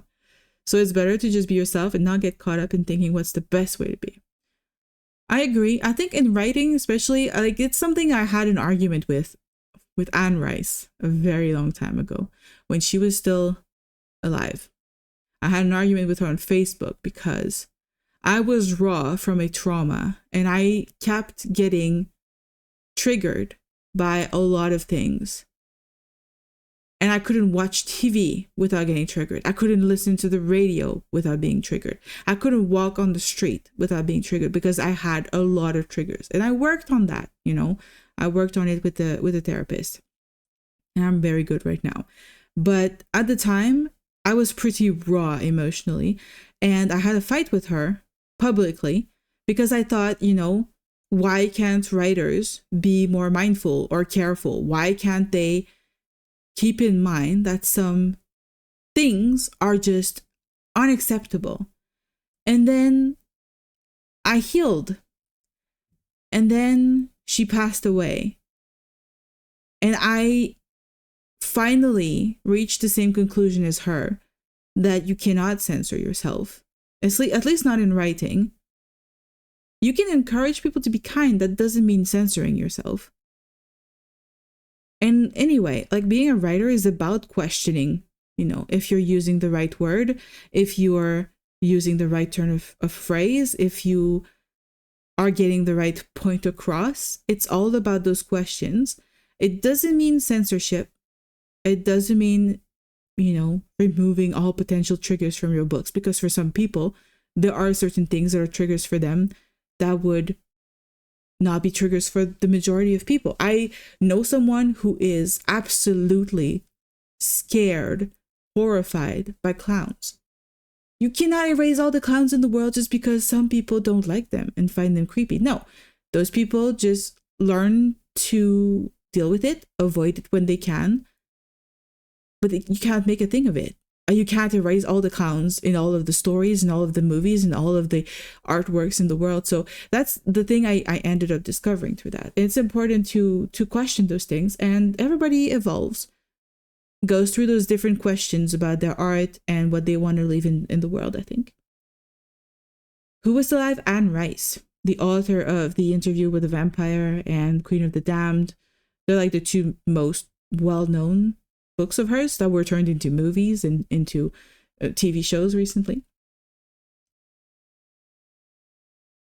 Gotta be a faker, gaslight everyone. Einherjar, you are giving interesting feedback and advice right here. I don't know if I would follow that advice, but it is interesting. There can be an insane amount of triggers. Exactly. Some can even be contradictory. Yes.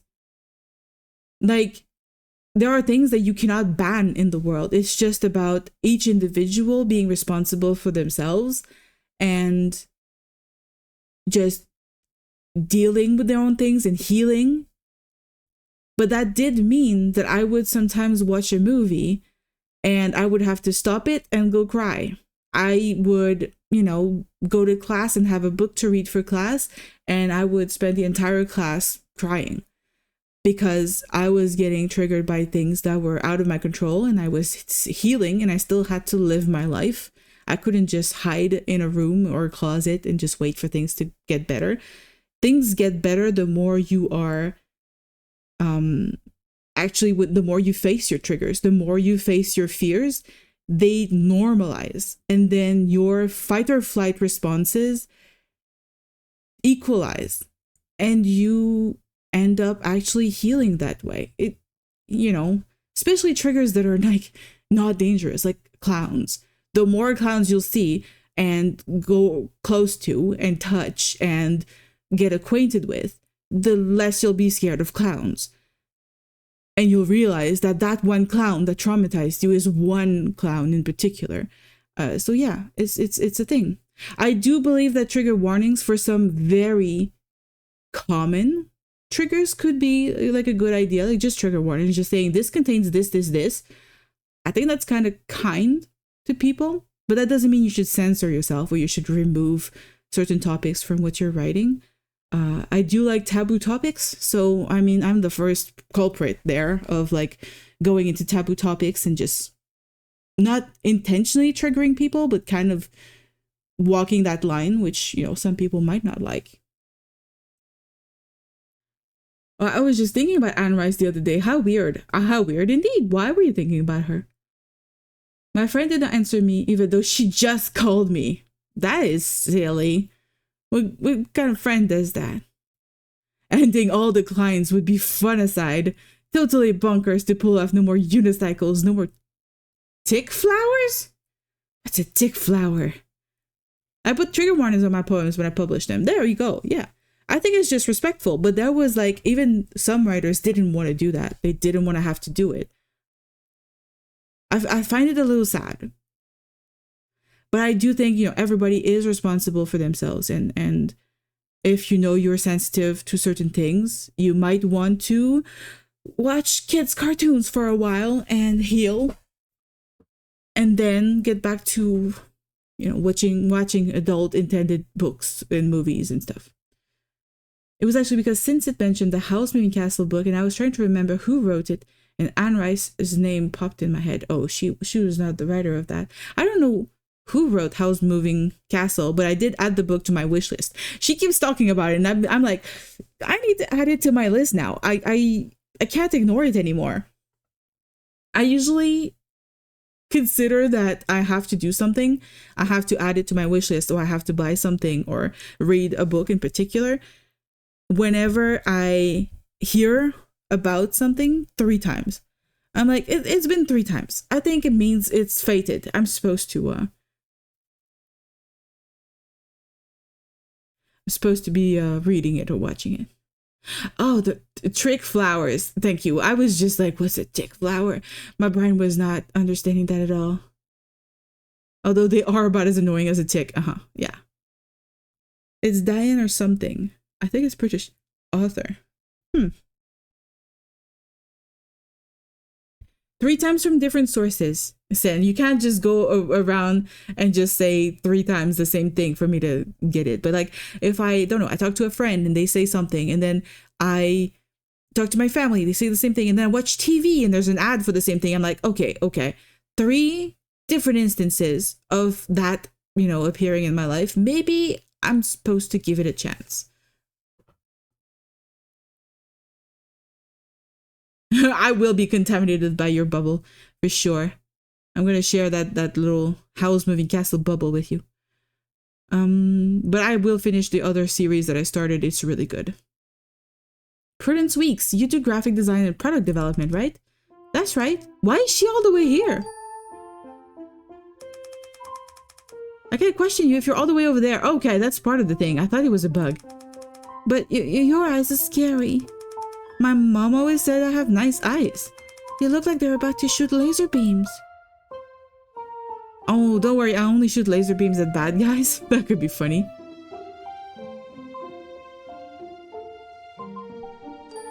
Don't worry, I only shoot laser beams at bad guys. Really? You won't hurt me? I'm a friend of justice, Miss Weeks. I won't hurt you. Please just sit down and relax. Okay. Oh, she's adorable. Oh, on the point of having triggers being raised as a Christian, I had very strong views of good and bad, and spent too long trying to live up to the good and would end up in arguments all the time with people. I'm glad I can be more free to be myself nowadays, without being confined by ideas of wrong and right. I mean, you have your own ideas of wrong and right. They are informed by who raised you and things you've seen, the entertainment you've consumed. There's got to be some sort of good and wrong. I mean, I was raised Catholic. I was raised Christian, but I don't really believe anymore, but I do think it's shaped the way I perceive the world. The whole idea of do unto others or that comes from the Bible, I'm pretty sure. And I take that to heart quite a lot. It has nothing to do with religion to me, though. It has to do with just, I know what it's like to be mistreated. I know what it's like to be disrespected. I know what it's like to be excluded and hurt. And I just don't want to make another person live it by my hand. So that's really just it. I'm gonna try and get you VR. You have a VR? That's really cool. We have a VR aficionado in the chat right now. It's getting too late for me. The EPB striking more and more has brought a hammer aimed off for my head. A hammer? A hammer? Be careful. Go to sleep, all and two. Thank you so much for coming by. I hope you have good dreams. For sure, but it's all duality, for example. That is true. There is this idea of good and wrong and they're opposites and there's no gray area in between. Definitely is problematic to think this way. For example, we would say stealing is wrong, but if someone is stealing food to feed their family, is that still wrong? Nothing is black and white, definitely. That is the best example. We will always see someone who steals to feed themselves or to survive as a good person. I would even say, a bit like the D&D, you know, not duality. In their case, it's not a duality of moral compass. It's the whole alignment system. It's not perfect either. Very far from perfect. But the idea of, like, I would say chaotic good, neutral good, and lawful good are all, to an extent, different ways of looking at being good.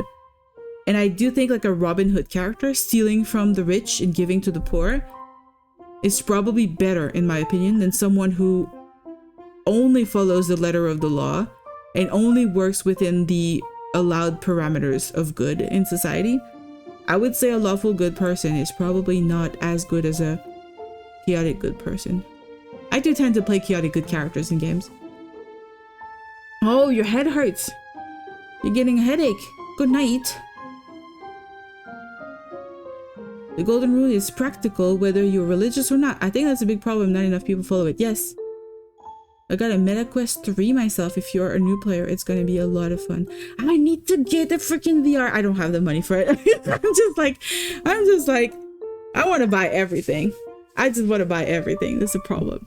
All right, I'm going to ask her the relationship she has with the victim. What was your relationship to the victim? He was my boss. Can you tell me a little more about him? He was nice, but sometimes he could be a bit loud. Loud? What do you mean? He would bring me outside with a lot of people I don't know. It was scary, and he didn't care if I didn't want to. I'd have to sit with that group of people and discuss work things. Did you say all that just to be dramatic?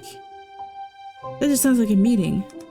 Wait, that just sounds like a meeting. So scary. And what were those meetings about? Merchandising products. Don't you work in merchandising? Sorry, I was loud. Please come back. I would say she's a very good potential culprit for the VTuber. The very fact that she is shy, doesn't like groups of people. How can you be in merchandising and not be good with people? She could be the VTuber. The one who hides behind the camera? Maybe. Whenever someone has strong opinions on something, I always take the opposing view. Not to be the devil's advocate, but because I think it's kind of dangerous to have really strong opinions on something. Yeah, I'm more the kind of person who would maybe try to understand where they come from. Maybe question them why. Maybe? I don't know. Depends on the situation. If I find that what the opinion we disagree on feels harmful, I may just literally avoid the person. I cut out toxic people from my life, like people who don't value life the same way I do, or that sort of thing. I would prefer to be surrounded by people who make me happy and comfortable than to be surrounded by people whose opinions do not align with my morals. That sort of thing, I guess. I don't tend to have like big debates with people, except you, Mr. Wolfie. You're the person I have the biggest debates with. You should get like some cosplay, like airsoft gear for immersion. It adds to the fun factor. Airsoft gear? What is that? I want to cosplay too. I see it as a seesaw, like what is neutral, then an opinion saying that it's good or bad is tipping the scale one way or the other. And I mean, everything is kind of both. Everything's kind of good and bad. There is no perfect thing. So I mean, it makes sense. I get that. He's been here for so long. Why did he need me to go too? Because it's your job and he's your boss? You know what? Forget it. Okay, alibi. Where were you on the night of April 20th? At home? Sleeping?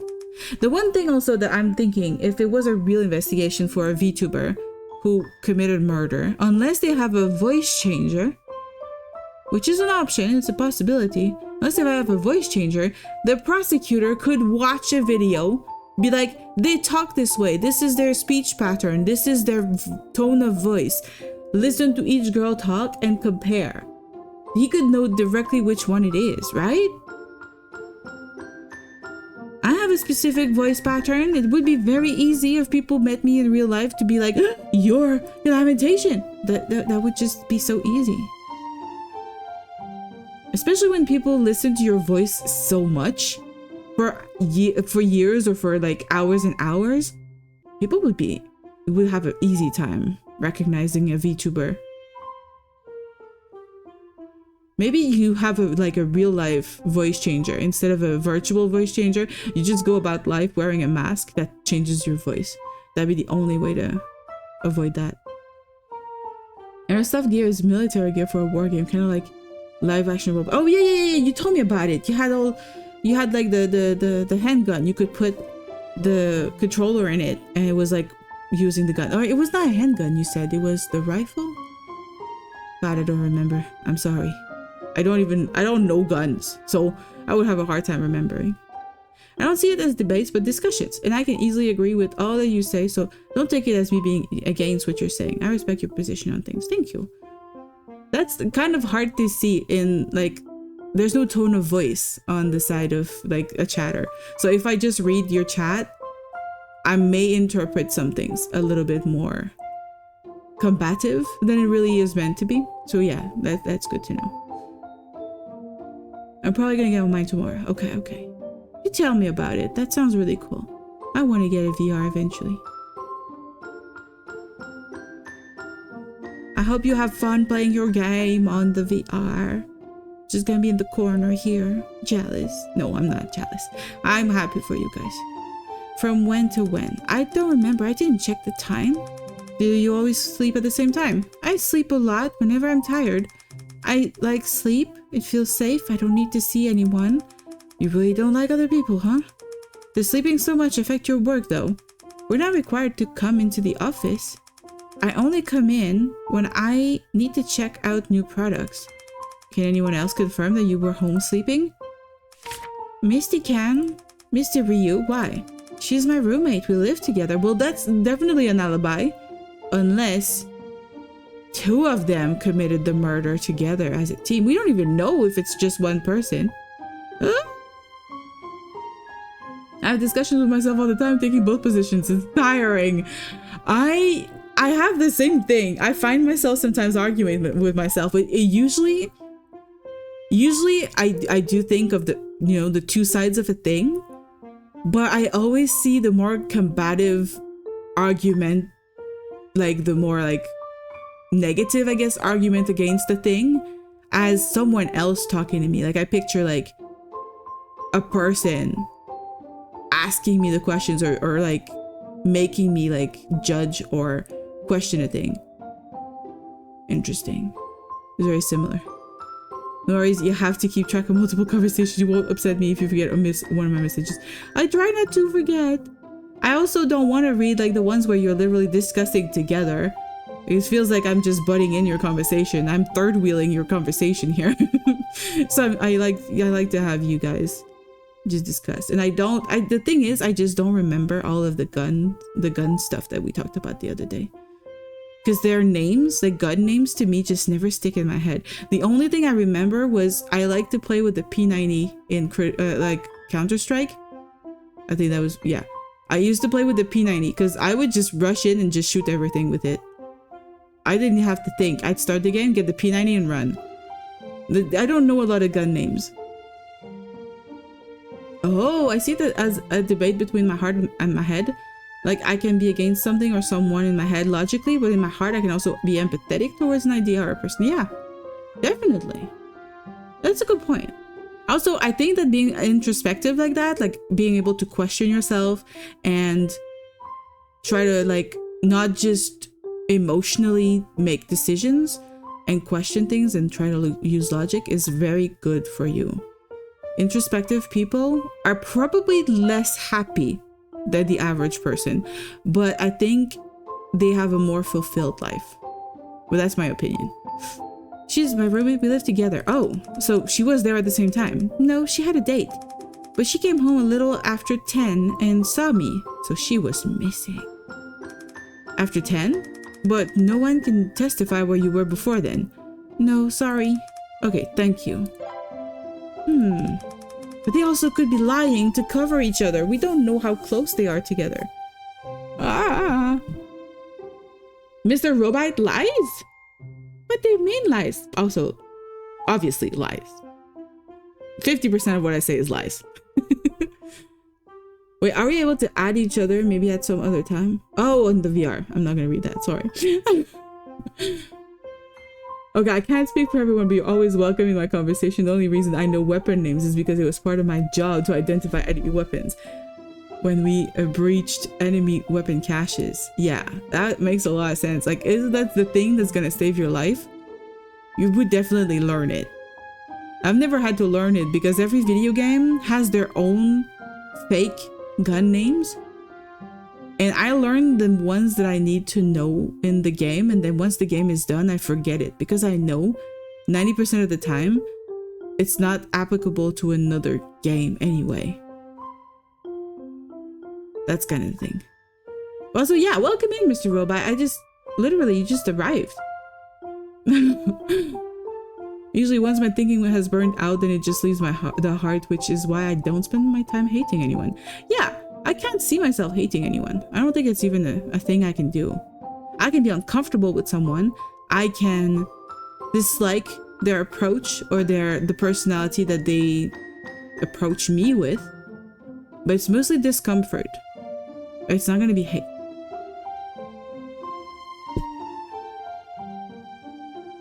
I'll get more information on who she lives with next time. Okay, I can't even get more information on that. Sleeping pills. Do you have any trouble sleeping? If no one is around, then I sleep very well. Wow, you really don't like other people, huh? So if you can't sleep, what do you do? I think about how much I don't like people being around. I mean, what do you do to fall asleep? Oh God, come back, please. I mean, let's say you can't sleep. Is there anything you would do to help you get to sleep? Hide in my dreams. Well, you're not asleep yet. I like dreams. They have everything. Everyone loves me in my dreams. Seems like dreaming solves all of your problems, huh? But to enter those dreams, do you ever need to take sleeping pills? No. But Misty does. Misty does. That would be interesting.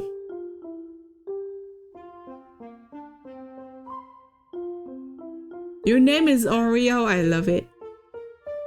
I don't like cookies, but Oreos right now would really hit the spot, you know? I've been very sad I couldn't make my apple crumble earlier. I did not get my sugar rush. I'm sad.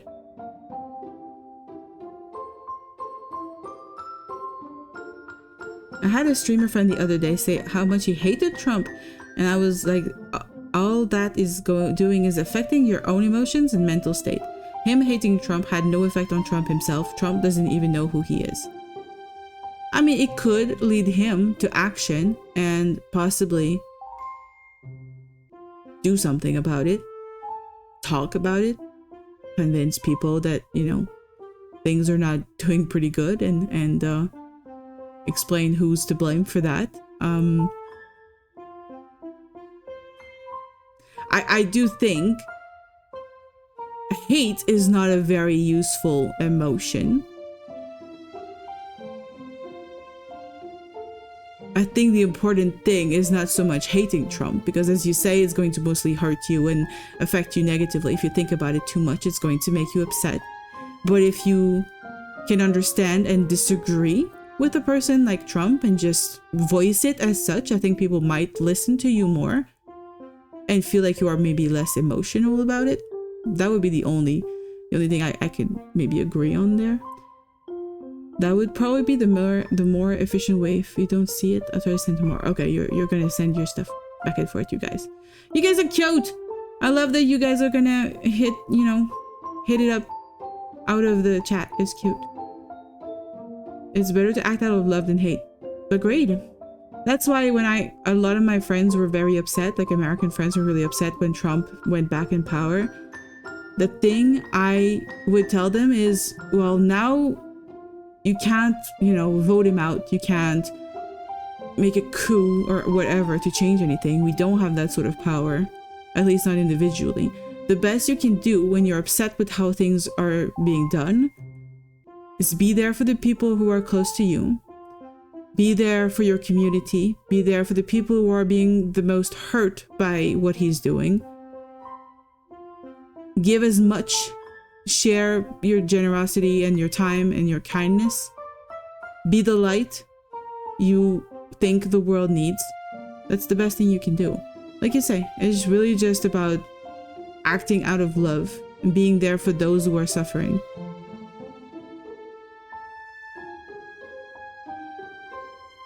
I don't know that that's going to change anything though. I mean, it changes things on a small scale, and I do think the small scale is probably the more where we are most effective as people, for sure.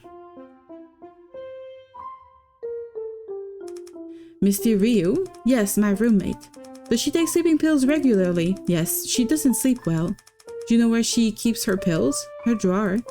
got it. Thank you. So she has, maybe she doesn't take the pills, but she has access to the pills. So she is still possibly a culprit. We don't know. She's still a suspect.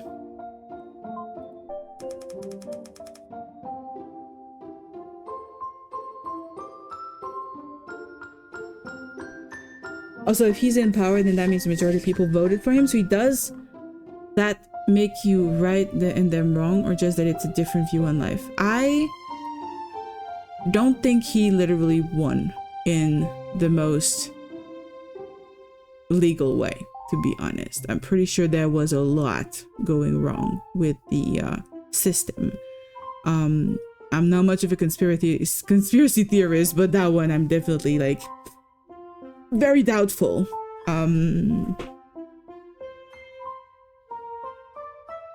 So I don't know about that making him a legitimate leader in any way, shape, or form. But a lot of people who did vote for him, when they realized that tariffs were going to actually affect them and he was lying, were definitely regretful of voting for him. There's a lot of people who have learned their lesson through that, but unfortunately they learned their lesson at the expense of people suffering, which I find very unfortunate. I have lost friends over this, personally. I have absolutely no desire to get along with someone, like to spend time with someone who voted him in personally. Like I had a D&D group that literally blew up for that reason. Two of the people, the DM and a player, had voted for him and refused to hear anyone else in the group talk about how he was harmful and how we were very, very sad of what was happening at the time. We were very scared of what was going to happen and afraid for human rights for the most part. And it was a D&D group online that was meant to be LGBTQ friendly. And we just thought, how can you say your group, you advertise it as LGBTQ friendly and then you vote for Trump, who's literally going to take us back to the Stone Age when it comes to human rights and LGBTQ rights. And so yeah, that did create a very unfortunate falling out with that group, because I didn't want to spend time laughing with people who were okay with a man who would harm me and people like me as a woman without a second thought. So that's kind of what I have a hard line there. That is the thing about me that I've discovered, that's when I stopped being a people pleaser, is I'm not just going to pretend everything's good with people who do not seem to value my life equally to theirs. That's definitely a darker topic we're having tonight, guys. You know, if you are, you know, not feeling it, having this kind of conversation also, we can also change topic, guys. Kamala was actually winning, and then the representatives and all the powerhouses of America had to vote for him. Yeah, that was extremely unpleasant. It's also the very fact that twice he won against a woman. It's just literally just people do not want a woman president, and they would vote for anything for it but a woman. It's very sad. Since I've been alive, every person in power has been hated by at least a portion of the population. So personally, I don't get involved in politics. I do get involved in politics because that's literally, as a woman, I have some of my rights are sometimes on the line whenever, you know, people, you know, try to get voted in for power. In Canada, it is a thing. There is a chance when people vote conservative that I could lose my right to abortion and some other rights. I don't like that idea personally. I think that would be going backwards instead of going forwards towards the future. So I never could vote for someone who would take away my rights. So that's why, like, I get involved in politics, but at the end of the day, once the votes are in, the person is in power, I try not to spend my time hating. I am critical. Whoever ends up in power, I am critical if they fuck up, and if they, even if I voted them in, Even if I voted them in and I'm like, oh God, that is like, there's corruption or there's this, there's that, then I do get upset, whoever is in power. It's important to do that. That's actually the checks and balances that should be in place. Everybody is allowed to have an opinion and be able to say, hey, I disagree with what my prime minister or what my president is doing. And they should be allowed to be able to say that.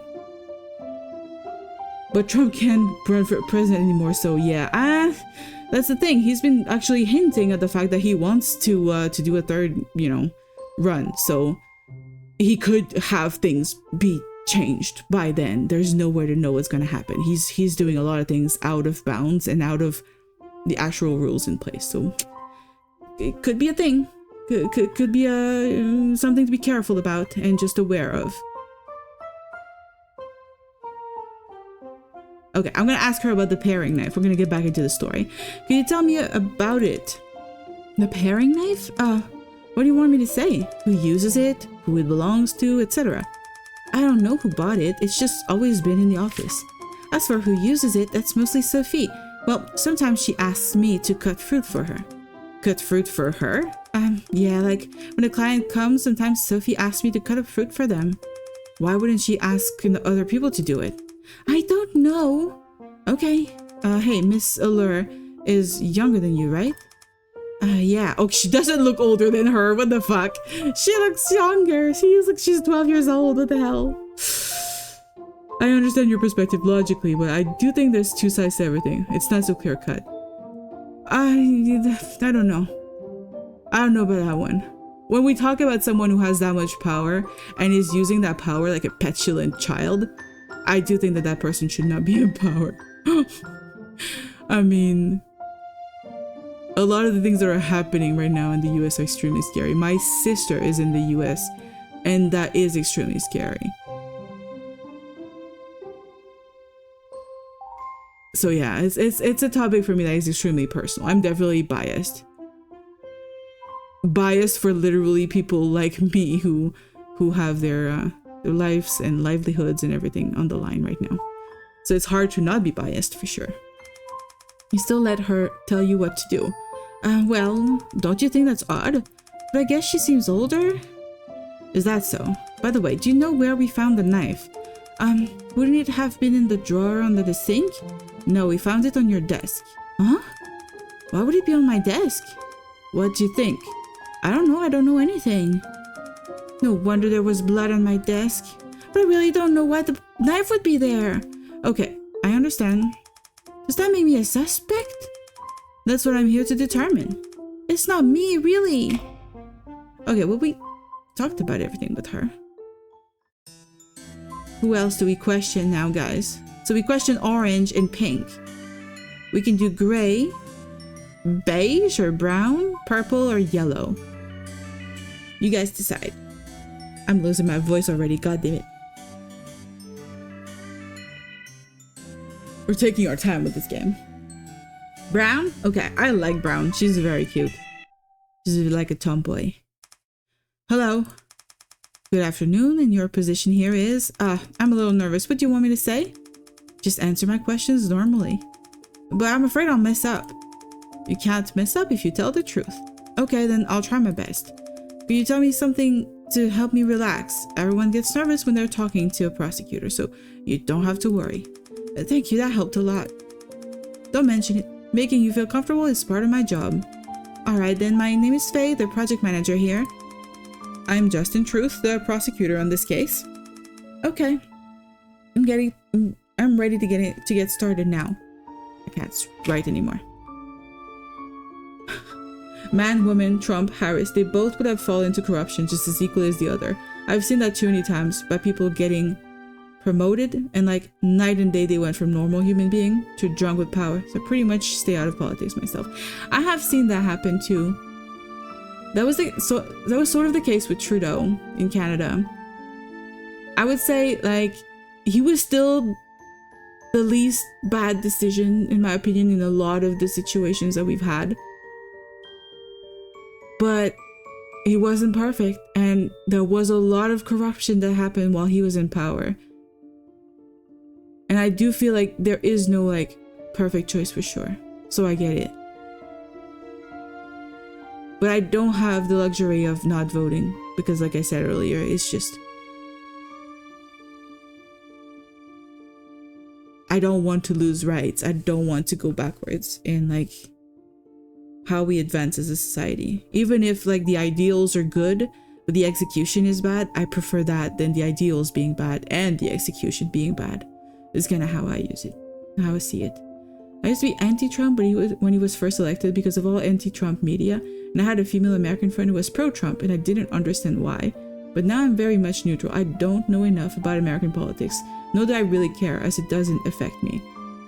I would say I know probably more about American politics than Canadian politics, mostly because I'm in a very French province, and when I get my news, I have a lot of friends in the US, if I want to have like stuff in English, I tend to not go for Canadian English. For some reason, that always leads me to American stuff, so I read a lot about politics and stuff. And like I did study like American literature and the evolution of that country as a whole in university, so I don't live there, but it was very much part of what was introduced to me through school. True power corrupts. Absolute power corrupts, absolutely. Yeah, I've heard that one a lot before. This would be my stance. Everyone in power is human at the end of the day. I think we need to change the way our governments work. But that's not going to happen anytime soon, because anytime someone says, I will get in power, I change things for the better, they get in power and they don't change anything because they don't have any benefit to changing anything. But it would be required and necessary for our societies to finally move forward, because it feels like exactly power corrupts and absolute power corrupts absolutely. So you need to break down the power. You need to have fewer people in power, and once they've been in power, they should not be allowed to be in power again or have any say in anything, because otherwise you always keep the same people who were corrupted by power close to power in a position where they can still use that power. And that's really hard to do. Like, I write novels because I want to help share my view of the world, and I don't have the solution. But what I try to do in my novels and in all of my stories and my world building, I try to look at the world, what if? I go with what ifs. And I'm like, what if power was distributed this way? What if those in power were voted in a certain way, or spread their power differently, or whatever? Like, I try to imagine different versions of power dynamics, reality. And then I play with it until I make it break. Everything's going to break, I think. Anything we try to make as human is going to be fallible, because humans are fallible. But we can approach the best option, I think, by just trying. That everyone, human is human. I saw that firsthand. I'm not sure I understand that one, Einherjar. To be fair, US and Canada are neighboring countries and longtime partners. That's true. We are very close. We are very much affected by whatever happens over there. I did take history, and that involved a lot of American history and politics for whatever reason, because America would not exist without the British. But yeah, US politics has a big impact on Canada for sure. Okay, so relationship to victim. What's your relationship to Mr. C? Like a villain and a hero. Like, Mr. C is an evil tyrant, and I'm the hero that vanquishes him. Well, you already picture yourself as killing him. That's not what you're supposed to say to a prosecutor, Faye.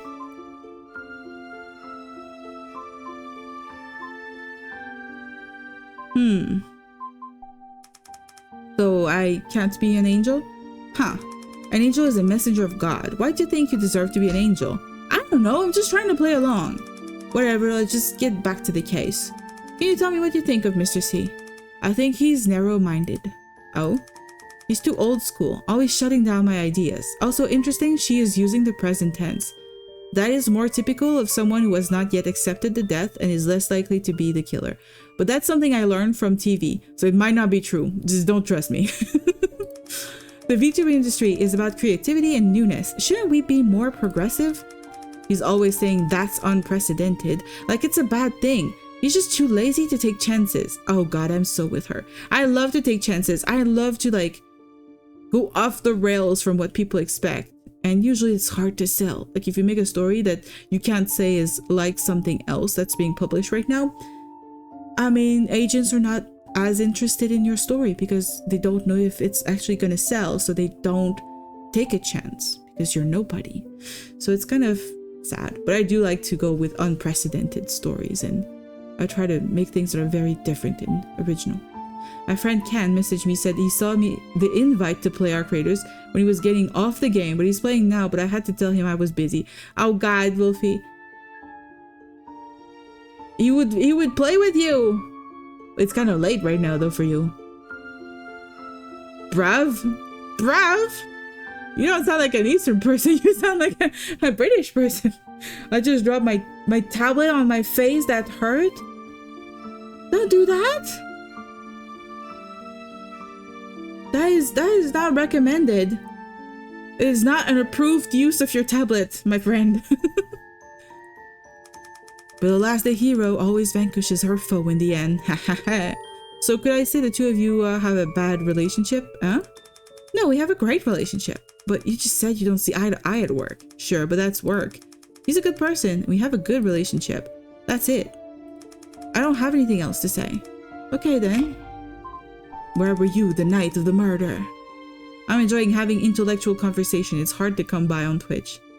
Well, there you go. Come to Lamentations Twitch for intellectual stuff. I should have that as my tagline now.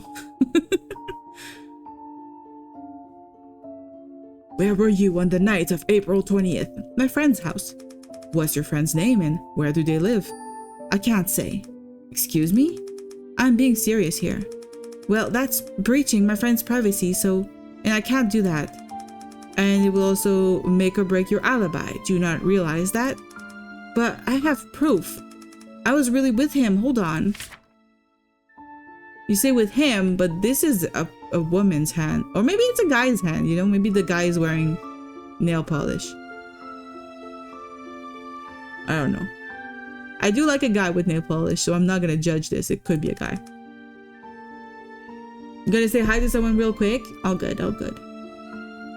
I've seen the behavior of people that border on monstrosity. While on patrol, we breached a house that turned out to be a bomb maker for a cell organization. He had been making small vests, if you get my meaning. This is not human behavior. Agreed. Humans they do horrible things. But that's the thing. I think it's still, unfortunately, I think it's still human behavior. And humans are just not all good. It's so horrible to live with that realization. And to be honest, it's making me very sad. It's making me teary-eyed. But yeah, humans are just not all good.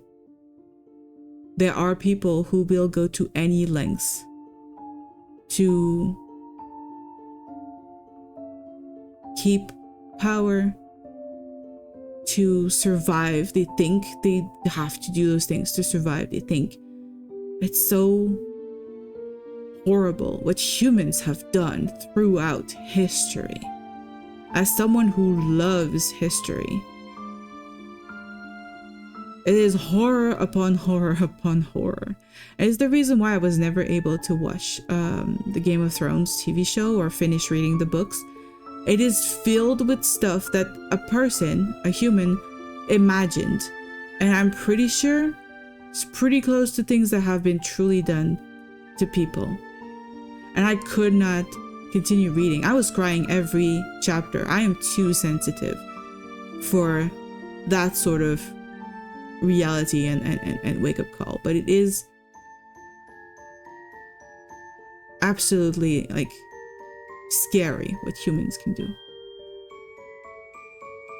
The scary thing is, it is human behavior we call serial killers monsters to distance ourselves from them because it scares us that maybe a tiny part of ourselves could be like that if our upbringing and circumstance was different. Yeah, I think it's very human to try to create an other. That other allows us to judge, hate. That othering is used to justify certain behaviors. And in certain jobs, especially in certain positions in the world, that othering is necessary to be able to make the decisions or to follow the orders that you are given. And it is just so dark. Our world is so dark. That's why I spend my time just analyzing and sharing as much positivity as I can. I want to make sure that I make people laugh and entertained and feel comfortable and seen and heard. It's the little that I can do.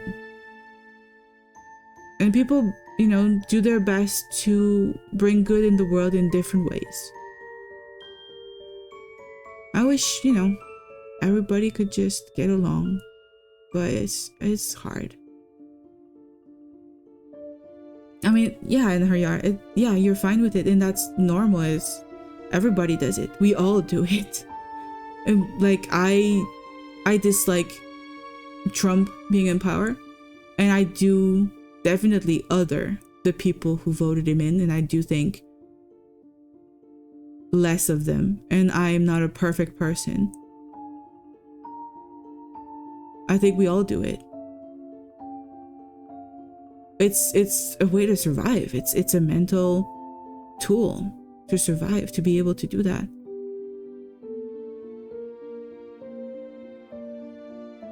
And I think that's also something that can break a person. I think it's part of what breaks a person in power and corrupts them. This idea that they now are in power and they can now other everybody who is not in power. It's interesting. Like, that was like, I did study psychology when I was in college, and in psychology there was a specific test that was performed. It was not ethically correct. It was before there were ethics boards for that. I'm pretty sure it was like, it preceded that. And what they did was they had a group of people, separated them randomly in two, said one group was the wardens, the other group were the prisoners, and the wardens were given all power to do whatever they wanted. And they all abused the power. They all mistreated, tortured, hurt people. It was a really, really horrible thing, because the people who came out of that, who were told that they had the power to do whatever and they did whatever they felt like, those people must have been fucked up coming out of that trial. It's the same thing with like the idea of authority too. There was another psychology trial thing that was done where there was a person in like authority. That person was like, I think, a doctor. And there was another person who had the power to push on a button when given the order to, and another person who would cry out in pain every time the button was pushed, meaning that pushing the button was hurting that other person on the other side of a glass, or I think they were either seeing or just hearing the person. I don't remember exactly. And most people, if told by that authority to keep pushing the button even though it was causing pain, those people kept pushing the button. Like, we as humans respond to authority. We as humans get corrupted. I don't think any one of us is safe from that. I think there are very few people who are able to extricate themselves from those predictable patterns of behavior. I think there are some people, but they're not a majority of people. I remember watching a documentary about a guy who kidnapped a girl and raised her as his own and then had relations with her, pimped her out. But then his upbringing was that he was an orphan and he himself was abused. So that's what he knew. Exactly. I mean, yeah, the nature-nurture argument there. But that's also literally, in his case, the nurture argument. He was not naturally like that, but that was what his normal was. But that is fucking fucked up. To my defense, you have to do something really horrible for me to put you in the other group. Yeah, and me too. And there are some people I put immediately in the other group. Like the guy Wolfie mentioned, he's in the other group. I will other him and I do not care what happens to him. I would not be a good lawyer. I would not be able to defend like criminals. I would have a really hard time. Anyone who does violence to another or has no remorse or causes great harm, I don't think they deserve death. Now, I'm not for the death penalty in any way, but I do think that they need to be put out of society, kept aside because they are a danger. And some people may be redeemable, but like they may be able to change and be returned to society and not be harmful to society anymore. But that's not all of them, and we don't really have a system that allows that to be a sure thing. It's unfortunate. Look at this. I took this photo that night. Look, that's his hand. We were together. Miss Hart, that's a hand. It could be anybody's. It does not count as proof. But I have more. I'm serious, I was there. You just don't want to identify him, right? Right. Then what time were you together? From around 7 to 10 p.m. What were you doing? Watching a show? On TV? No, on the internet. Alright, that'll be all. Sorry and thanks. Okay, now we're gonna go see the sleeping pills. Do you have any trouble sleeping? Trouble sleeping? No, I usually sleep pretty well. Usually? Sometimes I'm thinking up a new project and then I get so into it I can't sleep. Then I won't sleep until the afternoon. Huh? What do you mean you don't sleep until the afternoon? I mean, I can't get to sleep, so I don't fall asleep until the afternoon. The next day? It's a long time to be awake. Wait a second. When do you usually go to bed? When the sun comes up? Night owl. I got it. Doesn't that affect your work? Not really. I'll come into the office in the afternoon if I need to. Mr. C doesn't leave until late anyway, so it's fine. You guys have a very unique office culture here. So, do you ever take sleeping pills? Nope. I don't like taking pills. Great, thank you. We can go to the next part. Welcome back. What did you miss? Not much. We kept on talking. Philosophy, human behavior, psychology, everything. Tonight is a very, very, let's go with the word that Wolfie used. A very intellectual evening. Paring knife. Do you ever use the paring knife in the office's kitchen? Yeah, I pick it up sometimes. What do you mean you pick it up? I mean, I pick it up. I don't use it. Why would you pick up a knife if you're not going to use it? You know, sometimes I get so stressed, I just like to hold it and fantasize about killing everyone in the... that wasn't funny at all. That's not funny. It's not. Oops, I was just trying to break the ice. She got funny humor. If I think about these things too much, it messes me up, so I tend to avoid those documentaries. Not because another one like that really stuck with me. I don't think they stay with me quite as much as they used to. I don't know. But I have a harder time reading a story that goes into details of that sort of thing. But yeah. I think a documentary is usually very surface level stuff, so I don't get quite as upset. If I'm in the head of a character going through horror, then yeah, I get really, really, really upset. Peanuts? And a banana with the baseball bat? What? What? Mr. Einherjar, I'm not sure I understand what's happening. What does Einherjar mean? What does it mean? Ein is one, but I don't know the rest. It might not even be it. It might be an entirely unique word. Is it a word? Is it a name? Well, anyway, don't laugh, but please don't tell me another joke. No, I'm serious this time. Okay, what is it? Sometimes I like to take the knife and wave it around pretending I'm an assassin or something. Oh, every woman in the world does that. I'd love to do that. Go around with a knife and like holding it like you're keeping it a secret, and then you whip it out and then you're like ready for a fight. I do that all the time. It's dangerous, but I do it. I couldn't even watch the TV show Black Mirror because I know humanity could reach those extremes that they present in the show, and it is pretty depressing. It is. But what I liked about Black Mirror is it does it for the most part in a way that is digestible and is not just shock value. It was I liked it personally. First episode though, skippable. First episode of Black Mirror was just disgusting. But after that, they go into like interesting technology and like interesting stuff. Anhoya is Norse for warrior who fights alone. That's so cool. I hope I'm saying it right though. I could be calling you something else if I just say it wrong. I can't trust myself with knives anymore. What? Oh no, not another one who gets hurt. You already have Hussein who gets burns and now you get hurt with a knife? Yeah, that's what you missed. Yeah. I don't know. In the other documentary, the guy was quite famous locally. He was a normal guy, but then he committed this horrendous crime he had fantasies about, and I couldn't understand why, and it messed me up.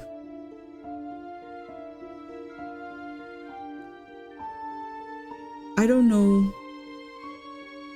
which case you're talking about. I've been listening to a couple of crime, what's it called, like those crime podcast things.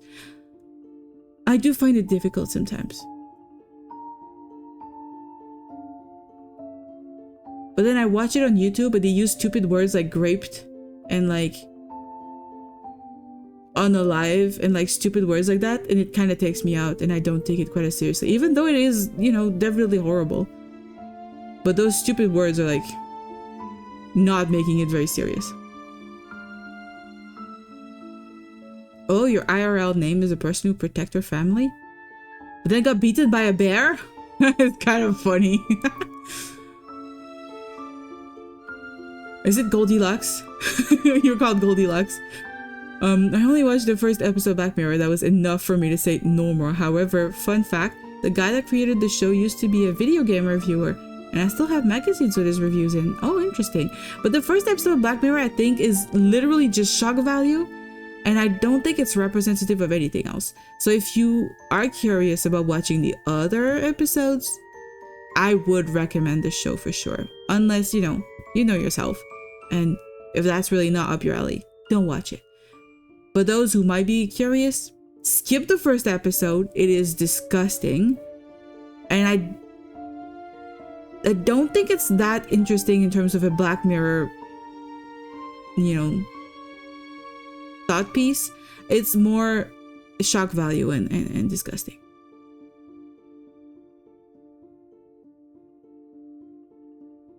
Also, I only think once I have not cut myself with a knife. I have a scar on my thumb from a butter knife.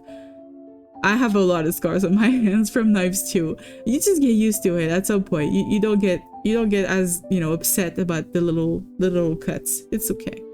And then you grow calluses and then you're good to go. You will never hurt yourself again. That's not true. Don't listen to me. I tell lies sometimes. Your name is not Goldilocks. It should be. It's a really cool name. You were talking about Goldilocks earlier. Get out of my mind, Noodle. No? I told you. I'm in your brain. I'm a hag.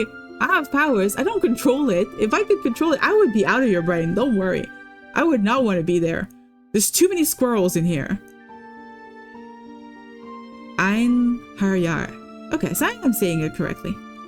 I have cut a chunk out of my hand from a spoon. Don't ask what I was doing. That's scary. I kind of want to ask though. I must say though, I have hurt myself quite a bit with a spoon. I was trying to get the ice cream out of a tub of ice cream, and it was way, way, way too cold. And I really hurt myself trying to get the ice cream out because my spoons have corners and they dug in my palm, and I really hurt myself. But yeah, I do recommend to not hurt yourself as much as possible. I told you not to laugh. Sorry. So that's why you pick up the knife. Yeah. Do you do that a lot? Maybe twice a week. Do people know you do that? No way. I'd never tell anybody that. Well, you just told me. Probably a good idea. All right, that'll be all. Well, that's it for her. We got everything from her already. I don't think she's a culprit. So who do we have left? We have gray girl, purple girl, yellow girl. You guys vote. Which do we do? Purple, gray, or yellow? I don't trust purple personally, but I don't know. I may or may not have been trying to have a duel with spoons with my cousin.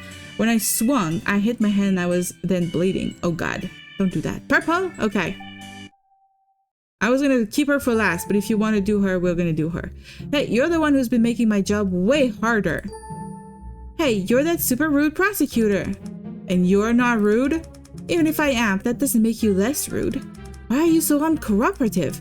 That's insulting. You've kept important information from us. You have secrets. A woman is entitled to her secrets. Unless you've prepared documentation showing that Kuripa's real face is related to this case. You don't seem nervous about this at all.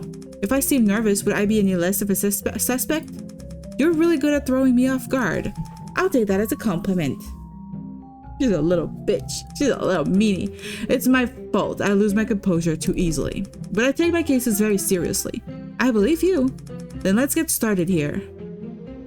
Sit down, girl. Relationship to the victim. What was your relationship to the victim? Well, originally we met in college. You went to the same college as the chicken. Okay. Yes, we met in a school club. We had to collaborate on a few projects and I realized we worked together well. He was already very determined. After graduating, he went on to start this business. Then one thing led to another and I ended up being one of his first employees. She does feel like she's the VTuber. They would have both have had the idea when they were studying. He would have started the business. She would have been the employee, looking like a normal nobody employee. And then she's also the one who handles pays. And that makes her the only one who knows who the VTuber is because she pays the VTuber on top of everybody else's other payments, like for their services. So she could hide that she is the VTuber this way and nobody would know her secret. There would not be any revelation of secrets. Otherwise, if someone else is the VTuber, she knows who it is. And we could force her to tell us. It's so hard for my brain. I used all of my brain for the discussion we had earlier. My brain is dead. But the company didn't make any money before we shifted into VTubers. Things were pretty tough before then. Oh, well, they did not start as a VTubing company. Were you and Mr. C romantically involved? Us? No way. It's a fucking chicken. I hope they're not romantically involved. I don't want to picture that. What the fuck? He said he could never be interested in someone with such a terrible personality.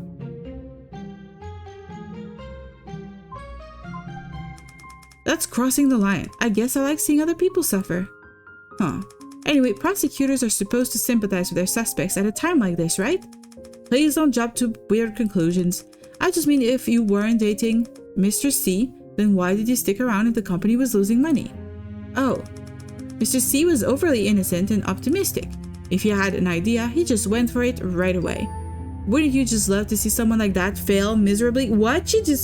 What? She seems like such a bad person now. What? Enjoying other people's suffering is definitely not a normal thing for a human. Humans don't usually like to see other people suffering unless they have, managed to disconnect them, dehumanize them in some way. Just kidding. Honestly, I'm so pessimistic that I think his eternal optimism was good for me. It was comforting. And anyway, now the company's doing well and I'm making money, so it all worked out. Well, I can definitely see why Mr. C wasn't interested in you. I'll take that as a compliment. Okay, we're gonna go with every normal discussion and we'll finish with the argument because I feel like that's gonna reveal a lot. Let's go with the alibi. Where were you on the night of April 20th? I left the office that day around 5 p.m. Was anyone still in the office when you left? That day was just me and Bossman in the office and he was still here when I left. Oh, Bossman means Mr. C. So you're the first one to find the body and the last person he saw before he died. Well, I was the first one to find his body, but I don't know if I was the last person he saw before he died. True. Did you notice anything strange when you left that night? I've already thought about that, but no, nothing was weird. Is it normal for only 2 people to be in the office all day? Yeah, everyone has a desk here, but we don't force anyone to come in. Most people like working from home when they can. Yes, working from home rules! Okay, sorry, I had to say that.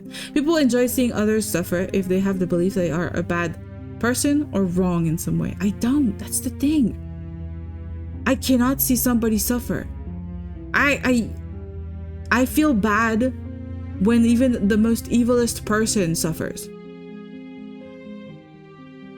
Like, even in movies, it gets to me. I don't know. I'm very sensitive. I do not like it. Personally though, I prefer having more structure in my life, and Mr. C said he can't focus at home, so we end up here most of the time, so she's the one who spends the most time with him in a way. Does that mean Mr. C was alone in the office a lot of the time? If we're not in the middle of a big project, then he'll be here alone a lot. Please continue describing the rest of your night. Okay, I had a date with my boyfriend that night. He works close to here, so when we have a date, I usually walk straight to his office from work. So she could have come back from a very close location, murdered Mr. Chicken, went back to his like, we need to talk to the boyfriend to know if that was all true. Your tablet died. Welcome back. You didn't miss much of anything, except she did not admit anything. I was about to say something stupid. She, you know, I still think she's very, very, very suspect. She's the sussiest. When I got there, he drove us to the movies. What did you watch? I don't remember. What the fuck? The murder happened literally last night. That means your date was last night. How can you not remember the movie you watched on the date last night? That's the stupidest thing I've ever heard. When Charlie Kirk was killed, there were a lot of people that were joyous because of it, which I cannot understand. Those sorts of people scare me. Yeah, I saw a lot of people were online, like, absolutely, I don't know, not just joyful, but like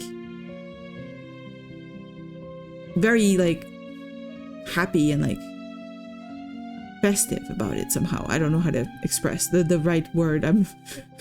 I have the word in French in my head, and I have a hard time translating it. But they were just very glad, and that is definitely weird. Definitely of the weirdest thing. You don't remember what movie you saw? My boyfriend wanted to watch it. Some superhero robot crap, fighting and explosions. Don't do anything for me, but my boyfriend loves it. I went to the movie theaters near my place. After the movie, we ate Italian, and then I went home, and he went home since we had work the next day. So you were basically with your boyfriend the whole night. Yep, I'm sure the movie theater and the restaurant could vouch for that. What time did you go home? 10:35 p.m. You remember the exact time. Yeah, I saw the time in the elevator, and I remember thinking, oh, it's 10:30. That's it. Oh, great, thank you. Evidence updated.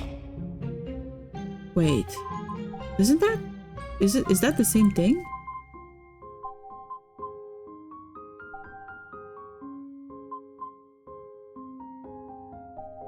The one who has, oh, this.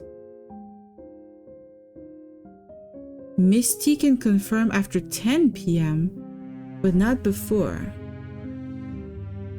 Yeah, 10:30, so that's fine. I thought it was like contradicting. Sleeping pills. Do you have any trouble sleeping? Yeah, I'm a really light sleeper. Then if I can't sleep, I get anxious, so sometimes I'll take sleeping pills. But does that have anything to do with this case? We found evidence of sleeping pills in the victim's toxicology report. Huh. And now I'm even more suspicious. What brand of sleeping pills do you take? Let me see. This brand. Same information we got from the other girl. Okay, thank you. Paring knife. About the office's paring knife. You found it on Prudence's desk, right? And it's the murder weapon? We can't be sure of that yet. Can you tell me more about that knife? Who uses it, for example? Sophie uses it the most. She cuts up fruit with it. Sometimes Sophie tells Prudence to help her, so she'll use it too. Why does Sophia ask Ms. Weeks to help her? I guess she's easy to take advantage of. Amanda offers to help sometimes, but she's scary with the knife, so we just tell her no. Is she not good with the knife and people are scared she's gonna put blood into the fruit? Ms. Allure never asks you to help? Me? With a knife? Help? Why? So why didn't you help out then? Why aren't you helping? Has anyone ever said you can't read a room? Many times. Let's just talk about the case, okay? You're changing the subject? I don't think Prudence is the killer though. And why is that? She's scared of everything, and she hates confrontation. There's no way she could kill someone. I see. As for why that knife was on her desk, I can only think someone planted it there on purpose to frame her. Who would want to frame Ms. Weeks? I don't know. I don't think anyone has an issue with her. Or maybe it was just random. I see. I'll take this all into consideration. Yeah, I don't think anybody would hate this girl. Like, she's very sweet. Ms. Allura said Honor Chen and Mr. C had an argument recently. Oh, it was Honor Chen. It was Ani. Yeah, I forgot. Can I ask you about that? Oh, she told you about that. All right.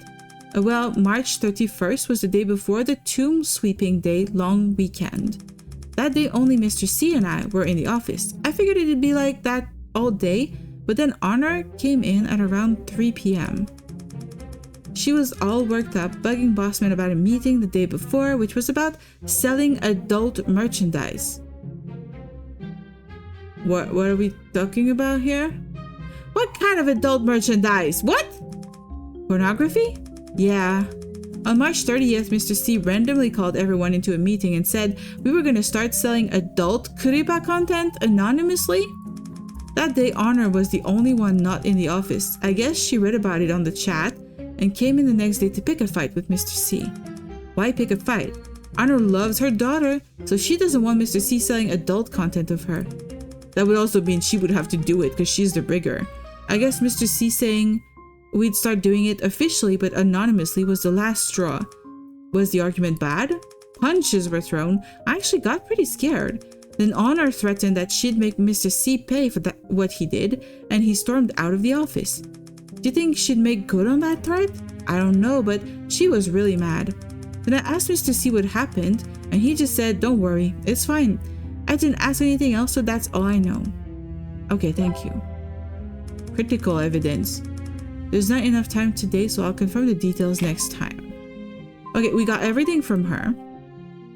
So now we're back to Yellow and Gray. And they're the two who actually had a fight with Mr. C before his death. So who do we do? Gray, Yellow. You guys decide.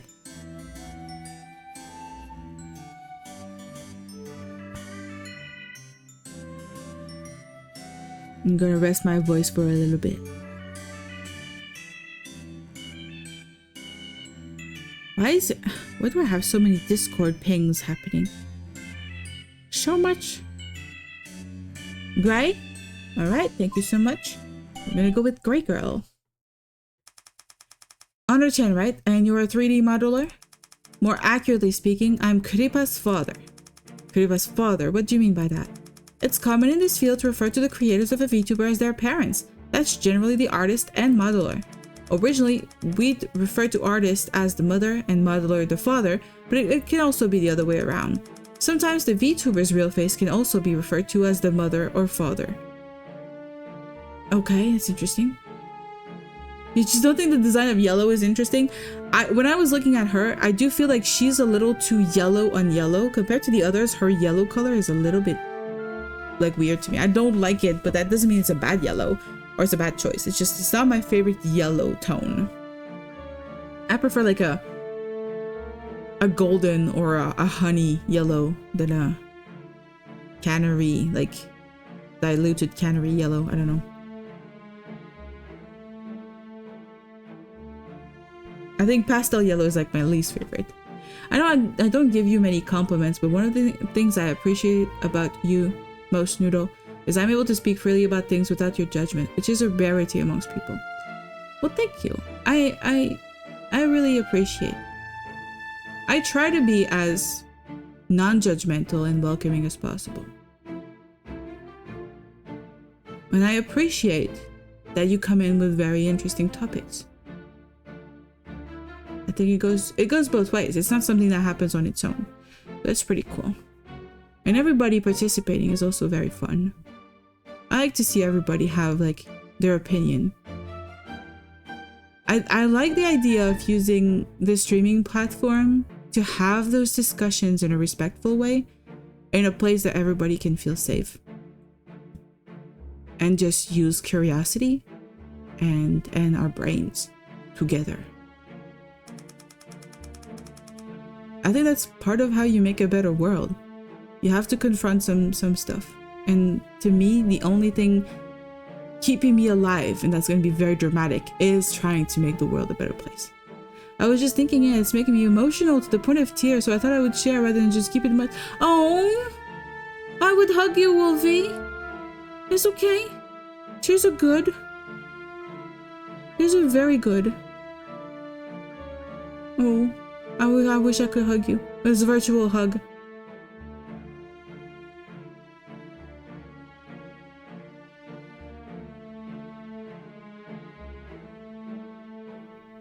I was emotional earlier too. I was a little teary-eyed thinking about the horrors of humanity. It's a different kind of teary-eyed though. Being human is funny.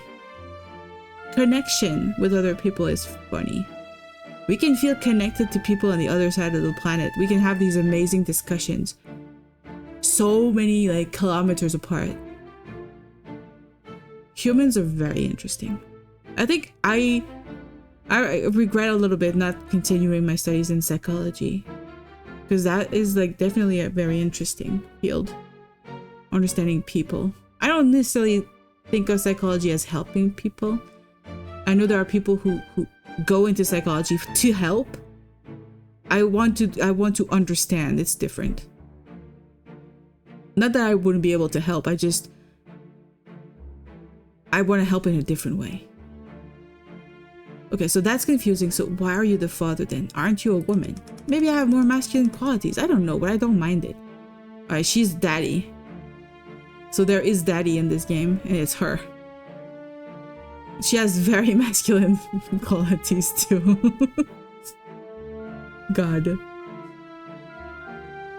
It's very, very, you know, masculine personality, as they say. Alright, then, since you brought it up, I'm assuming you're quite proud of your daughter.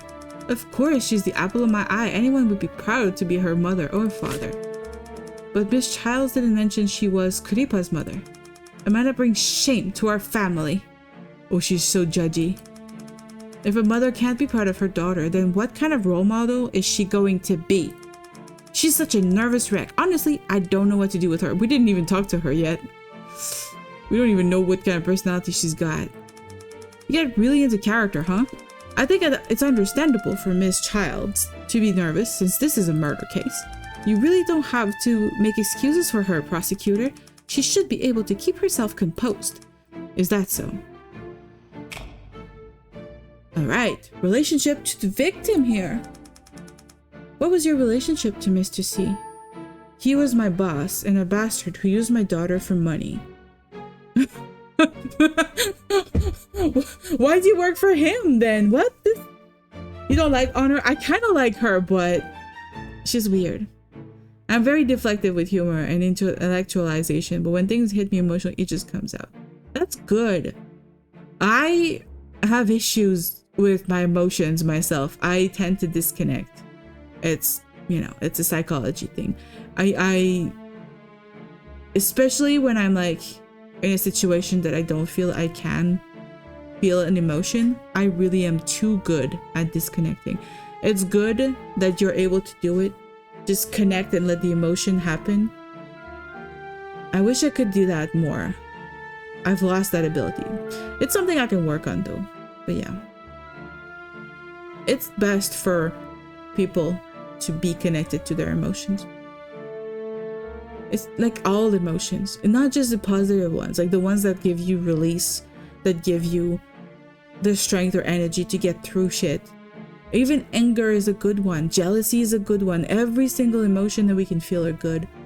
You live them, you know, accept them for what they are, and in some situation you can move on from that emotion if it's one that you need to let go, like anger or sadness. But I don't think your tears are sadness right now. They're probably good tears, right? I remember my mom saying to me when I was a kid that I never cried at my granddad's funeral. But as an adult, I welcome crying. It's better out than in. Exactly. Exactly. I cry too much for my own good. And I think that at some point I disconnected from my emotions. There are times when it's overwhelming and I don't control it for sure, but I cause myself a lot of harm by cutting out my emotions. I disconnect in a way that is like, well, I'm at work, I can't be angry or I can't be sad. And I disconnect and then I'm like, I'm gonna handle this emotion later. And then later never comes. So, you know, that's not good. Don't do that. Do not do like me. Do like Wolfie. Wolfie's a good example. He was my boss and a bastard. That's quite direct of you. Could you tell me more about what you think of him? I hold conflicting views of him. One is that he's a bastard who uses my daughter for money. Two is that he's a trustworthy business partner. He makes everybody money, his policies are sound, and he's easy to get along with. I was proud to be working under him. And yet you said twice that he's a bastard who uses your daughter for money. It seems like that really bothers you. Wouldn't it bother any parent to see their pride and joy taken advantage of? Plus that perv was always skating right on the edge. The edge of what? I know sex is human nature and all, but I still don't like it. And I think I know what you're talking about. Seeing how much you're opposed, is your boss very firm on this issue? Our company actually has a policy against creating pornographic material, you know? But Mr. C would always have us make really racy, almost pornographic merch. That's what I mean by him skating on the edge. Sure, I get it. I repress my negative emotions, especially fear and anxiety, so I think crying is a part of that outlet. And everything that has been built up, yeah. That is true, it is definitely connected. I do know I tend to cry when I'm angry and when I'm afraid, which is weird to me. It feels like it's not the right emotion. Why does it do it? Like you get angry at someone, you're like, no, and then you start crying. Like, why? But I think it's just literally crying sometimes. It's just stress coming out. It's your body being like, huh, too much stress. Let's wash down your face with stress. Or something. I don't know. I don't fully understand the point of crying. Except from sadness. From sadness makes sense to me. But the other times I cry, I don't understand. Kuripa is Lillian's intellectual property, so Mr. C, as CEO, has final say over all art and merchandise. I see. But that should not be, though. Should it be like a VTuber does not have control over their own character? Why would the CEO decide what the VTuber looks like? Like, I decided what I look like. I decided I was going to be a very scary, overly smiling, you know, smoke breathing, green haired girl without any boobage because I wanted people to take me seriously. But yeah. And like, I look tired because I'm actually always tired. And I have sleeping problems. So it's kind of like everything about my real me is like in my character. If somebody comes up to me and says, oh, you know, I'm going to be a CEO. I'm going to oversee what you do. And now I'm going to decide what your character looks like. It's like, no. I don't want my character to change visually. That would be upsetting to me. I like having creative control over my look. But regardless of how I feel about that, he still didn't deserve to be murdered. I'll do anything I can to assist with your investigation, prosecutor. Just let me know what you need. Thank you very much. Okay, she's straightforward. I don't think she's hiding anything. She's too straightforward to be hiding something. I feel like when I have a lot of anxiety and I'm trying to not panic, when it's past and I cry, it definitely feels like a relief. I think so. I think crying is literally the body excreting stress hormones, isn't it? I don't know. And now that I'm questioning all of that, I'm kind of also questioning what is sadness. Sometimes sadness is mixed up with other emotions because let's say you lose someone that's dear to you. You don't just feel sad that you miss them. You feel regret that you didn't do certain things. You feel lonely. You feel maybe abandoned. You feel afraid of life without that person. You feel afraid of, you know, all the changes. you feel probably overwhelmed with the amount of stuff you have to do when someone dies. It's like funerals and everything. The paperwork involved also is a lot. You also feel dull because you don't sleep well, you don't eat well. It's kind of weird. Unless you're in tune with your emotions, it definitely can be misinterpreted and wonder why you're feeling a certain way. That's the thing. That's what I had a really hard time with for the longest time. Where were you on the night of April 20th? What kind of stupid question is that? I was at home. At home doing what? Sleeping? Why did you pause? I didn't pause, I was at home sleeping. From when to when? Around 5 p.m. to 10 p.m. I don't know for sure. She slept?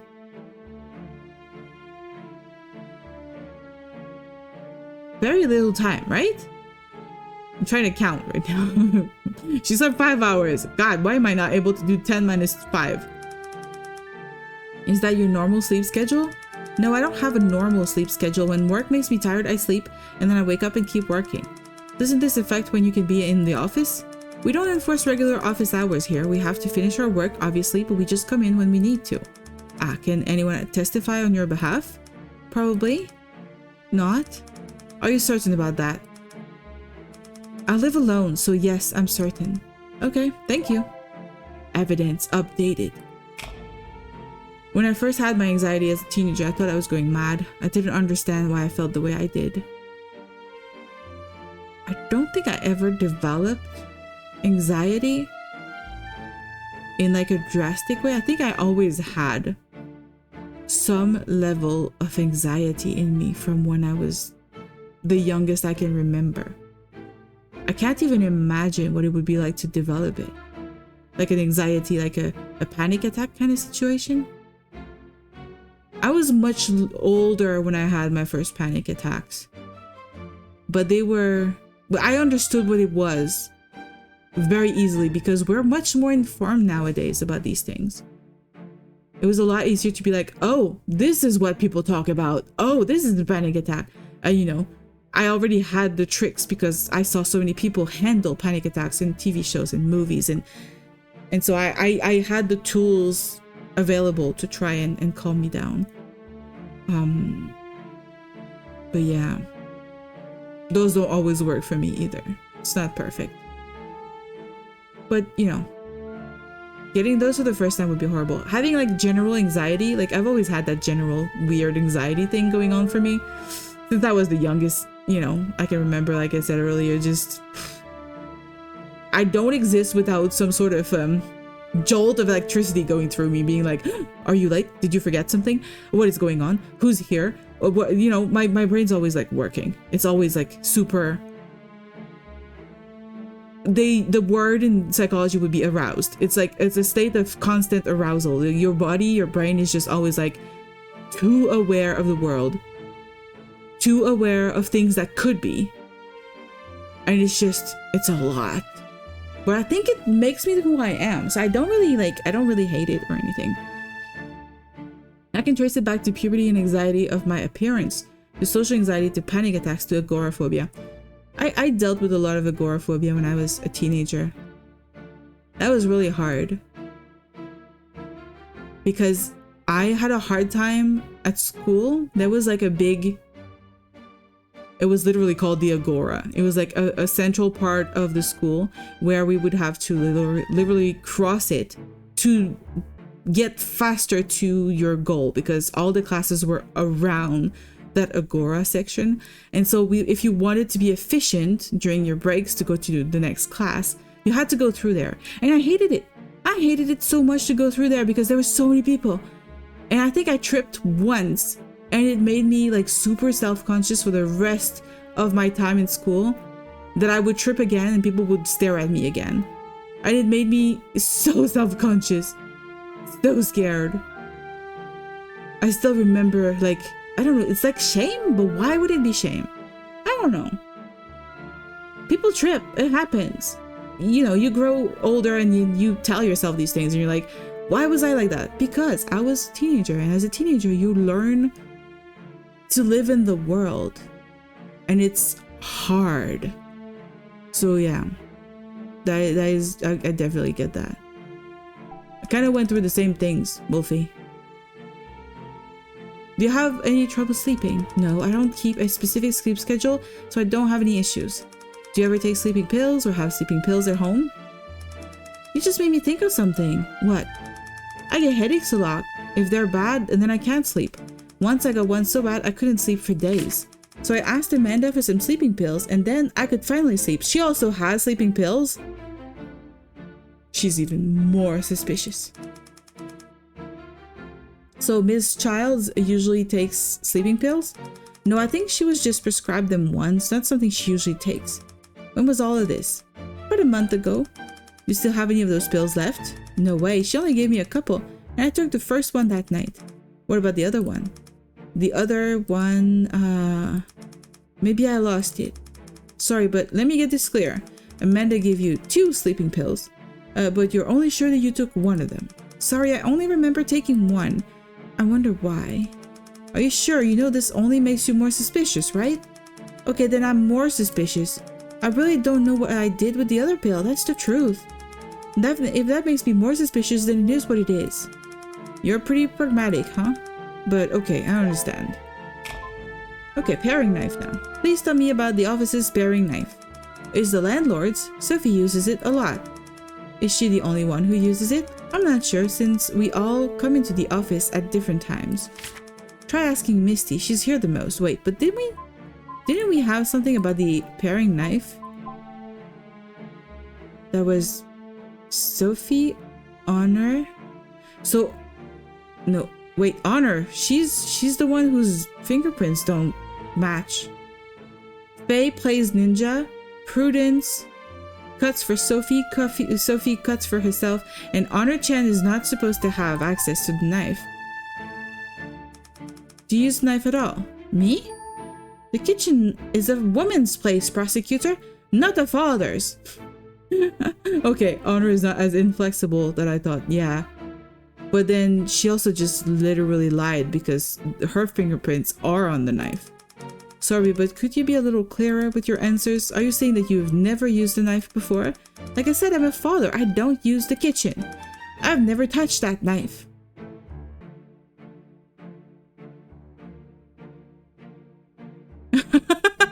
Hard to say which is worse, your stereotypes or the fact that you aren't her dad. I don't know if I should be more concerned by your gender stereotypes or the fact that you're not actually a father, but yeah, that's a problem. It's because humans are social creatures, so we try to appear a certain way that we fit in with the group and not do things as tripping, which draws attention to ourselves in a negative way. Like before the modern era, being a social pariah meant being expelled from the tribe. It could literally be life or death. True. If your fellow, tribe members couldn't trust you to defend them, if you were supposed to be a hunter or something, they would probably not trust you and maybe would leave you behind. Maybe you'd be the last one to be fed food when there was food to share, because they are going to feed the ones who are most capable. So yeah, that makes sense, Wolfie. That makes a lot of sense. I never thought about it that way. It's so weird that I've done a lot of therapy and none of them even thought to bring this up, and that makes so much sense to me. It helps me really understand it. The almighty pyramid of need. It hasn't changed during last decades, I think. You think it has or hasn't? It has changed, right? The pyramid of needs now has cell phones on it. I could never be the last one to be fed food. Would never let that happen. I mean, anybody who is starts to starve starts to probably cheat and would find a way to either corrupt someone to share food with them or steal or do something like that. So it is not good behavior. So they would probably just kick out someone they think does that. It has changed, but the approbation of others is still there for sure. We really want to be loved, liked, appreciated. I get what you're trying to say. Okay, so we got everything from her. We only have Yellow Girl left. I've done a lot of study into psychology and mental illness to understand myself better. I could probably qualify to be a therapist, yeah. The only thing about a therapist that's the hard thing to do, it's the not judging, I think. It's helping people without judging them. It's so difficult. So Amanda Childs, you're an artist. Yes, I'm usually called an illustrator. I generally draw people. Let me ask one question before we get started. Could she have been upset with Mr. C because Mr. C wanted her to draw the character in pornographic detail? And that's why she wanted to quit? That would make a lot of sense. Let me ask one question before we get started. Okay, go ahead. Do you mind if I ask your age? Why did her eyes just like... What? I'm 22. What do you think? I'm a little kid or something? You don't look like a kid. I'm sorry. No. If you guys could see where my eyes are tracking right now, yeah, I know she's not a kid. Sorry, it's just that you look very young, so... I hate when people ask me that question, or they stare at me like I'm some lolly perv. I mean, you're not a lolly perv. She's a lot more lolly than you are, but whatever. It's impolite and it's just, ugh. Sorry, why are you talking about lollipops? Huh? Never mind. It's not my fault my last name is Childs. I should probably change the topic. Way to ruin my day. She's so silly. What the hell is going on here? Okay, relationship to the victim. What was your relationship? He was my boss. I was his employee. What kind of person was he? He'd buy a lot of snacks for the office, like macarons. Whenever he wanted me to work overtime, he'd buy me some expensive snacks and say things like, good girl. Like a kid. Hey, you're not thinking something that would piss me off, right? Maybe. Nope, nope, nope. So did Mr. C ever make you feel upset or uncomfortable? Sometimes he'd make some pervy jokes. Oh? Would you say he ever took advantage of his power over you to sexually harass you? Huh? No, I wouldn't say that. Also, Mr. C was really serious about pornographic content. Very serious about that. Good. Lurk, need to take a break from my PC. That's all good. Thank you so much for coming by. Thank you so much for the lurk. I hope everything's good for you and you take a good and well-deserved break.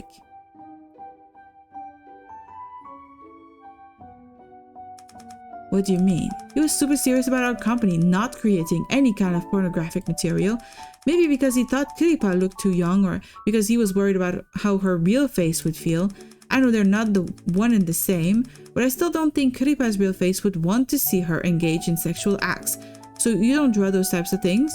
Of course not. I'm basically Kiripa's mom. I could never draw sexual material. I draw the line at sensual. Sensual? Yeah, I'm like slightly sexy stuff. Oh? So how is sensual material different from sexual material? It's completely different. Sensuality is art. You don't get it at all, prosecutor. Gah, whatever. What kind of a response was that? Where were you on the night of April 20th? Eating dinner with my family at home. Can you give me some more details? We were celebrating because my brother found a new job, so we got sushi. I want sushi. I love sushi, especially salmon. I ate 6 of them in one bite. It was so good. I don't believe it. I can barely eat one sushi at a time. How can you put 6 in your mouth? That sushi place did a collab with a famous VTuber a while back. Actually, it was so cute. I hope they do another one soon. I'm sorry, Miss Childs, but huh? I meant timing details, not details on what you ate. Oh, is that what you meant? That's embarrassing. Please forget everything I just said. Okay, forgotten. Now if you could please stop drooling and answer my question. Oh, about times? Well, I was at home all night. My dad brought the sushi home at 6 p.m. and then we ate and celebrated until around 7. Then I was in my room working. I was rushing to complete a project before a deadline. That's it. I didn't go outside. Can your family vouch for your alibi? Sure, they all saw me. If I leave my room, I have to pass by the den. And my grandparents always hang out there until around 11 p.m. every night. Okay, thank you, Miss Childs. Evidence updated. You always want sushi, that's true. Sushi's #1 best food. No, okay, boba is #1 best food, sushi's second. Do you have trouble sleeping? Trouble sleeping? No. You don't take any kind of sleeping pills? Nope, I get very good sleep naturally. Do you have any sleep tips you could share? Tips for getting good sleep? Well, mommy brings me warm milk every night before bed and she's lying. And by mommy, you mean your mother, right? Yeah, mother. I mean, my mother. What? I'm not allowed to say mommy? I didn't say that. You can say mommy if you want. It's cute. No one asked you anyway. I should have enough evidence now. You can now make your final deduction. She certainly lied. I want to ask you about the office's paring knife. Oh, the murder weapon? Please tell me what you know about that knife. What I know about the knife? I don't even know who it belongs to. I guess the landlord. Was it always in the office? As far as I know, yes. Sophie uses it sometimes. She's actually really good with knives. Sometimes she cuts almonds into cute little bunny shapes. What? Why almonds? Shouldn't she use carrots or something? Faces, bunnies, and almonds go together. Almond. Never mind. I don't understand the logic in this company. Me neither. I'm lost. But if Sophie can cut an almond into the shape of a rabbit, that is pretty impressive. It is, right? She's really good with her hands. How about you? Did you ever use that paring knife? Sometimes I use it to open boxes. Ew, boxes? Ugh. Like slice open the tape. But then everyone was afraid I'd cut myself and wouldn't be able to work, so they banned me from doing that. Probably a good idea. Yeah, because then you get like all the box dust on your food after. That's nasty. But it was really good for opening boxes. I'm sure it was. What about the nameplate Mr. C was holding? I'd like to hear your opinion on that. What nameplate? Does she not know? Let's freak her out then. According to the police, Mr. C was clutching your nameplate when he died. Huh? How? Why? We usually assume it's the victim trying to tell us who killed him. But he was just holding a nameplate. Couldn't it mean something else? Like what? Like this is the shortest employee in the company or something. The shortest employee? So Mr. C is dying and that's the message he wants to get out? So is that not a possibility? Nope. She just worried about looking like a kid and now she uses her height to change the topic? We're looking into all possibilities. Oh, okay. Well, as long as you look into it. We're done? How can we be done? We did all the, whoa. We did all the conversations, sure. I think we've asked enough questions, haven't we? Sort out your thoughts and maybe we can call it a day. What do you think is suspicious? You're asking me? No, I don't want you to mislead me. What the heck? It's not so much a mislead, but more the fact that I don't want help. I want us to do this the hard way, the real way.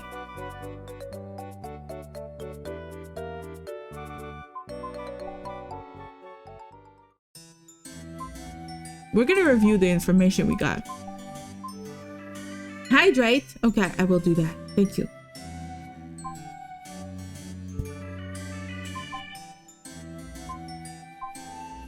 Sophia Lure once witnessed Amanda Childs and the victim arguing. Mr. Ryu said Honor Chan and victim had a bad argument. So mommy and daddy had a bad argument.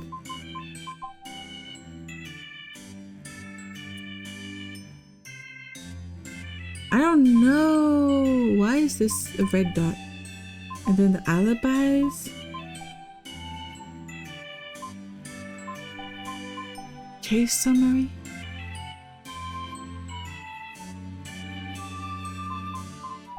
She could have gone out of like the door. She lied. Procedures have been used from Amanda Childs a month ago. They were most likely prescribed by a doctor but not taken often. I don't know.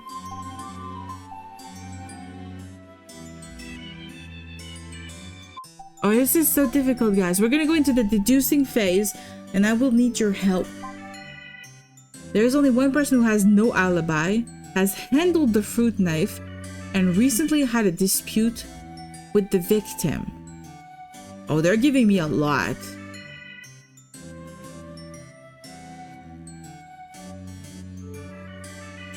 It would be Honor, you know. She did touch the knife. She's the only one who has no explanation for touching the knife. She says she's never touched it. But she lied about having sleeping pills. She says she didn't have any. But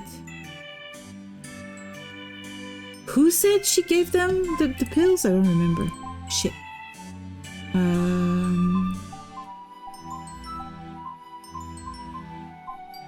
Who said she...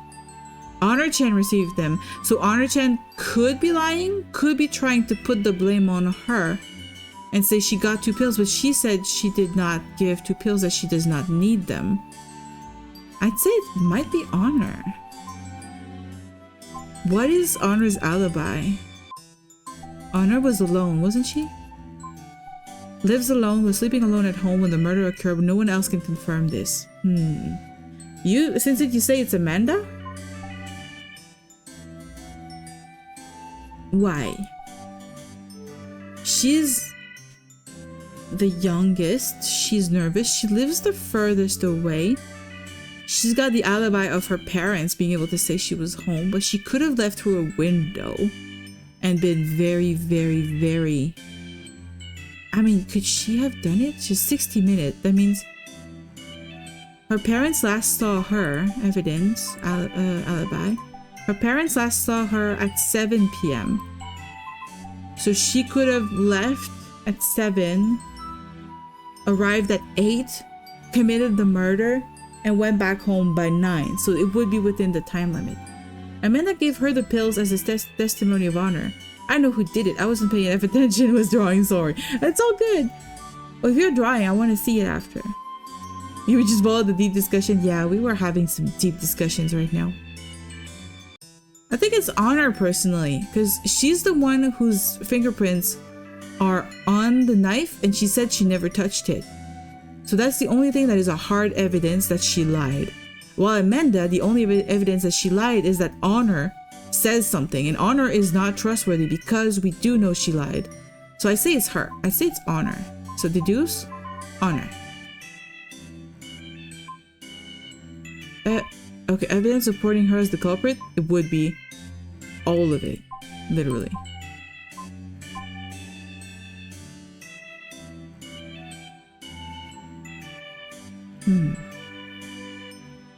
The drawing isn't really done. That's okay. It's okay.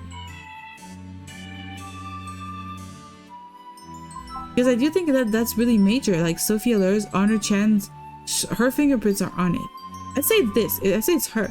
Paring knife. Submit. Yes. And the mother can kill for her child, but man, there's other options. Yeah. So tired. Too much overtime. Alright, I'm heading back.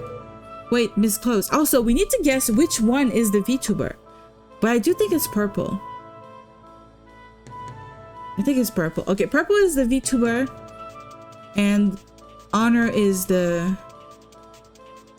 That's what I would say. Wait, Miss Close. What?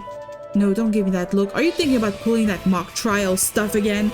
But judging from all the information I've gotten so far, there can only be one suspect. That doesn't matter. You can't do things like that. It's not according to protocol. But we catch a culprit every time, don't we? There you go again. Come on, please. Stay and help out. I'll buy you an ice cream. Yeah, fine. But if you get reported, you're on your own. I know. Pain in the... Honor Chan. What? According to our investigation, you are the only possible culprit. Hold on, it wasn't me. How'd you land on me? Is that even legal? Can you just accuse whoever you want? Do you even understand games? This is called the tutorial. Yeah, it is an epic song. What the hell? You think this is a game? Order. An impromptu court is now in session. You may all testify on your own behalf. Afterwards, I will make a final decision. Do you have any objections, Miss Chen? Guess I don't have much of a choice. If you're really not the killer, then now's your chance to prove it. Fine, then let's get started. Courtroom statement. Since the office door was locked and the culprit didn't appear on any cameras, there's a high probability the killer is familiar with the building. Of the 6 employees with the key, only one has no alibi, plus the means and motivation to murder Mr. C. There's more than one that had no alibi. There's at least 2. But the means and motivation, sure. Honor Chen, you are currently the only suspect. You're right, I can't provide an alibi and everyone knows I didn't like Mr. C. But that doesn't mean I wanted him dead, and I don't know what means you're talking about. You're being way too presumptuous about all of this. I'm not the killer. I've taken account of both sides. Prosecutor Truth, please present any evidence you have. I'd like Misty Ryu to assist me there, if possible. Huh? Me? Okay, how? Just answer my question. Okay. Okay, she's the prosecution witness. Where were you during the daytime on March 31st? That was the last work day before a 3-day weekend, so I was at the office like usual. Okay, I have multiple questions. I need to ask the right questions. You probably didn't feel like being at work before a long weekend, right? Did Miss Chen come to work that day? Who else came to the office that day? I'm not gonna lead. This would be leading the witness. So I'm just gonna say who else came to the office that day. Mr. C came in around 11 a.m. and Honor came in at 3 p.m. No one else came in as far as I know. Okay, I heard there was an argument that day. Can you describe it? Why were there only 3 people in the office that day? Or did anything out of the ordinary happen in the office that day? You see, this is hearsay and leading. Did anything out of the ordinary happen in the office that day? Is definitely a more open question. Honor and Mr. C had an argument in the meeting room. It even got a little physical. Please describe the argument in more detail. Honor came into the office specifically to see Mr. C and was really upset when she arrived. They went in and talked for a little bit, and then I saw Honor grab Mr. C by the shirt collar. He didn't even have a shirt. What do you mean? He was a chicken. Mr. C swiped her hand away, and then Honor actually tried to hit him in the face. There was a little struggle and they broke some stuff in the meeting room. I don't know how long it all lasted. They only stopped once I started to scream. It really scared me since Honor is usually so chill.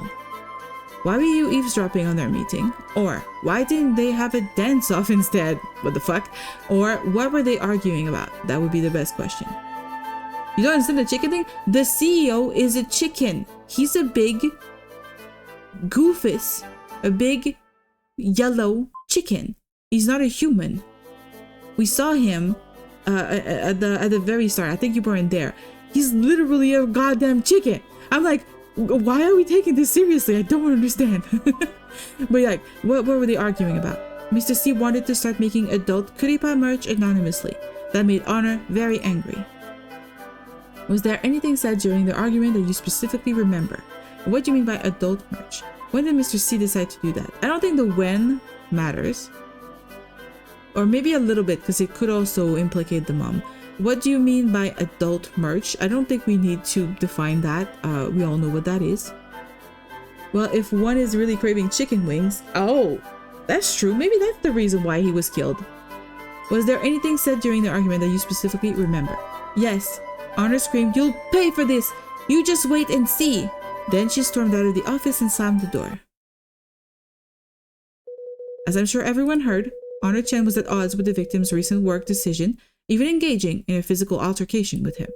She also left the office with a threat, assuring Mr. C she would make him pay. That can be interpreted as a declaration of criminal intent, and with it, ample motive to harm Mr. C. I've noted your testimony, prosecutor. Is there anything you'd like to refute, Miss Chen? It's all a misunderstanding. Please let me explain. Okay. Defense witness. What Missy said did actually happen, but I was just angry, that's all. I texted Mr. C later that night apologizing, and we were all good. I know I don't have a good alibi, but I never used that knife before, so how could I be the killer? That's a lie! After hearing Misty's testimony, I can understand why you think I did it. But it's all a misunderstanding. Misty didn't know we already made up. I think it's jumping to conclusions to assume I did it just because of one argument. Your rebuttal has been noted, Miss Chen. What do you think, prosecutor? I'd like to clear up some details if that's okay. Go ahead. Cross-examination. I said some things in anger, but I apologized to Mr. C that night, and while I don't have an alibi, I've never used that knife. Confirm that she's really never used that knife before. How does the fact that you've never used that paring knife before prove that you're not the killer? Well, from your questions, I can assume you think that knife is the murder weapon. As far as I know, Sophie's the only one who uses it, which I figure should make her more suspicious than me. So you haven't used it recently at all. No, not just recently. I've never used it once. Can you prove that? Can I prove that I've never touched something before? No, but isn't that what fingerprints are for? Fingerprints, huh? Okay then. If there's an issue with her testimony, I can refute it with evidence. As you stated, the office paring knife is the likely murder weapon, but I've never used it before. Present. Paring knife. Please turn your attention to Exhibit 1. What is this? You're right, Ms. Chen. Using fingerprints to see who has touched something is generally the most direct and reliable method. And this report here is exactly that, a fingerprint analysis on the suspected murder weapon. Pay special attention to this name here. That's right, it's yours. Your fingerprints were found on the weapon. I just spaced out for at least 30 minutes, bro. No, that's okay. Spacing out is good for you. It's like a little brain nap. But welcome back. Welcome back to the world of the not spacing out. We're accusing her. We say she's the killer. Because she got fingerprints on the knife that she, says she never touched. Your fingerprints were found on the knife. Impossible. I've never used it before. How could... Wait a second. I remember now. I have touched it before. Ah! I'm on fire. I'm no longer cold. Thank you so much. I'm a crispy little chicken wing now. I needed a 3D model of someone holding a weapon, so I held it as a reference. Just remembering this now, isn't that a bit convenient? I'm not lying! Plus, how could someone kill Mr. C with that tiny knife? Wouldn't he resist? He might have, but sleeping pills showed up in his toxicology report. Sleeping pills you admitted to taking. You may have apologized to Mr. C, but you also admitted to being angry at him. That combined with the conveniently forgetting about holding the murder weapon means you're still our top suspect, Miss Chen. But it wasn't me, I swear! I have more proof. Do you have something more to say, Miss Chen? Yes. And I'll tell the truth this time. Yes, that's what we need! The fire was for honor. She's burning under the investigation. Yes, she is. She is. I was even holding my tablet in my hands and just completely just staring at my wall for 30 minutes. How? I think that's a sign you may be tired. That does that to me sometimes. Usually when I'm at work, which is not very productive. I'm sorry, but I lied about my alibi. I was at home, but I wasn't sleeping. Actually, I'm Kuripa's real face. That's not what I thought. What? Thank you all for your company. See you. Catch me if you can. What is her design? What is this?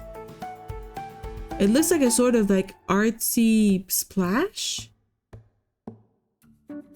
Wait, she's both her own father and herself? Interesting. Hello, Prow. How you doing? It's like a microbe virus. Yeah, I thought that was kind of a little bit like a microbe virus too. Oh, this one is definitely a microbe. So this one is just a stylized microbe. That's really cool. I like it. Also, the idea of catch me if you can, like you catch a cold kind of thing. It's cute. Also viral. Yeah, viral VTuber. You're right. Kuripa, it's so cute. I like it. Such a cool concept.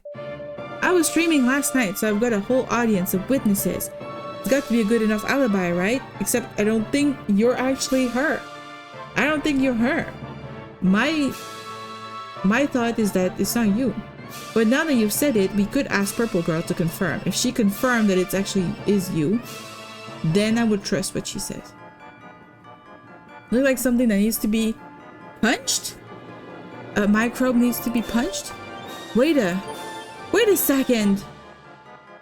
She's lying. I'm Kuripa's real face. I was the one streaming last night. You both wait a second. They're both not telling the truth because I'm Kuripa's real face. What the? Are you both kidding me right now? Shouldn't that be my line? It takes a lot of guts to lie about something like that. But I'm telling the truth. Why is everyone else lying? What's going on here? Can someone please tell me what the heck is going on here? I mean, Pink would be the first one to try to hide who Kuripa is. She'd be the first one to try to hide because she is the one in charge of the identity, I think. So I don't know. But how was your day, Prow? How are you doing? Why in the world there's nobody in the office who knows who is this remake? There was one person, the one who handles pay. It's Purple Girl. And Purple Girl refuses unless we have a warrant. She doesn't want to tell us. So we're fucked. Unless right now she confirms one of them. If they all take turns, you must have seen the stream without themselves. Yeah, they all would. And two of them have said they did the live the day before.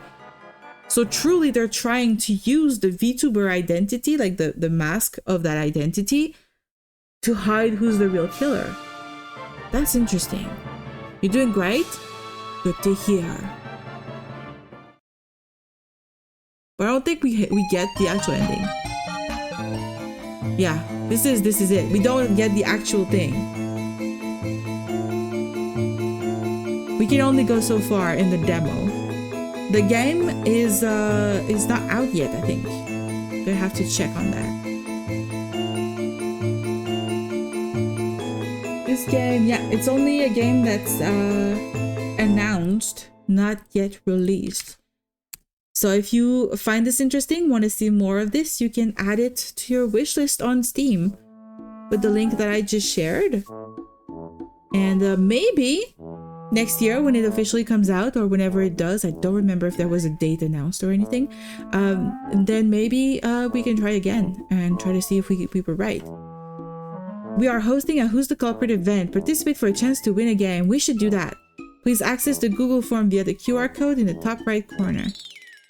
Oh, you guys could do it. You guys could literally do the QR code and vote. And if you participate, you can win a free game. That's really cool. I think you guys should do it. I'm not gonna do it. No, I'm not gonna do it.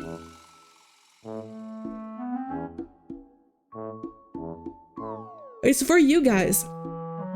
Literally, when they gave me the demo, like they told me like, could you play this game on stream? And like, we're working on this and it's really cool. And like, we're working hard. They were like, please make sure that like you tell people in the chat, like your followers, to vote on the culprit. I thought what they meant was like I would do a little poll and have you vote, but no, if you go and participate there, then you can actually like that and like do it and maybe win. That's even cooler.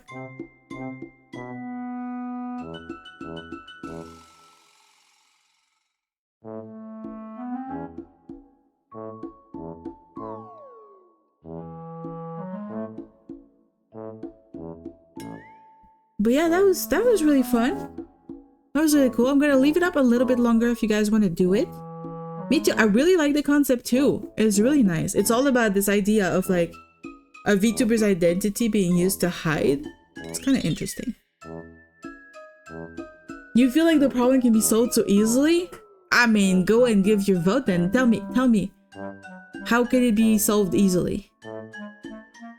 You might say exactly the thing I said at the start of the stream, that if you actually have voice acting, then you can compare the voice of the VTuber versus the voices of the characters, like the employees, and you can literally say, hey, you have the same voice, and that's it. That's how you could solve it.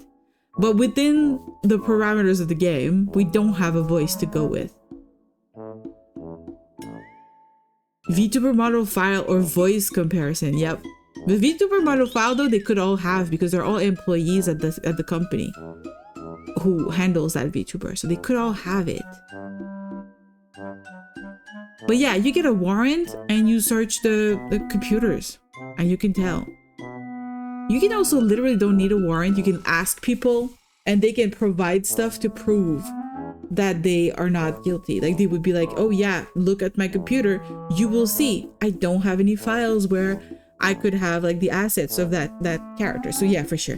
If it was real life, it would be a lot more difficult, but a lot easier, I mean. But within the parameters of the game, we gotta guess in a more typical way. Or someone has a doodle of the drawing too. A doodle?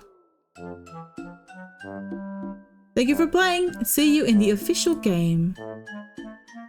That's really, really cool. Well, we're gonna go back to the room here. I'm gonna shut down the little demo. But that was really fun. That was the game I had planned for today, for the stream.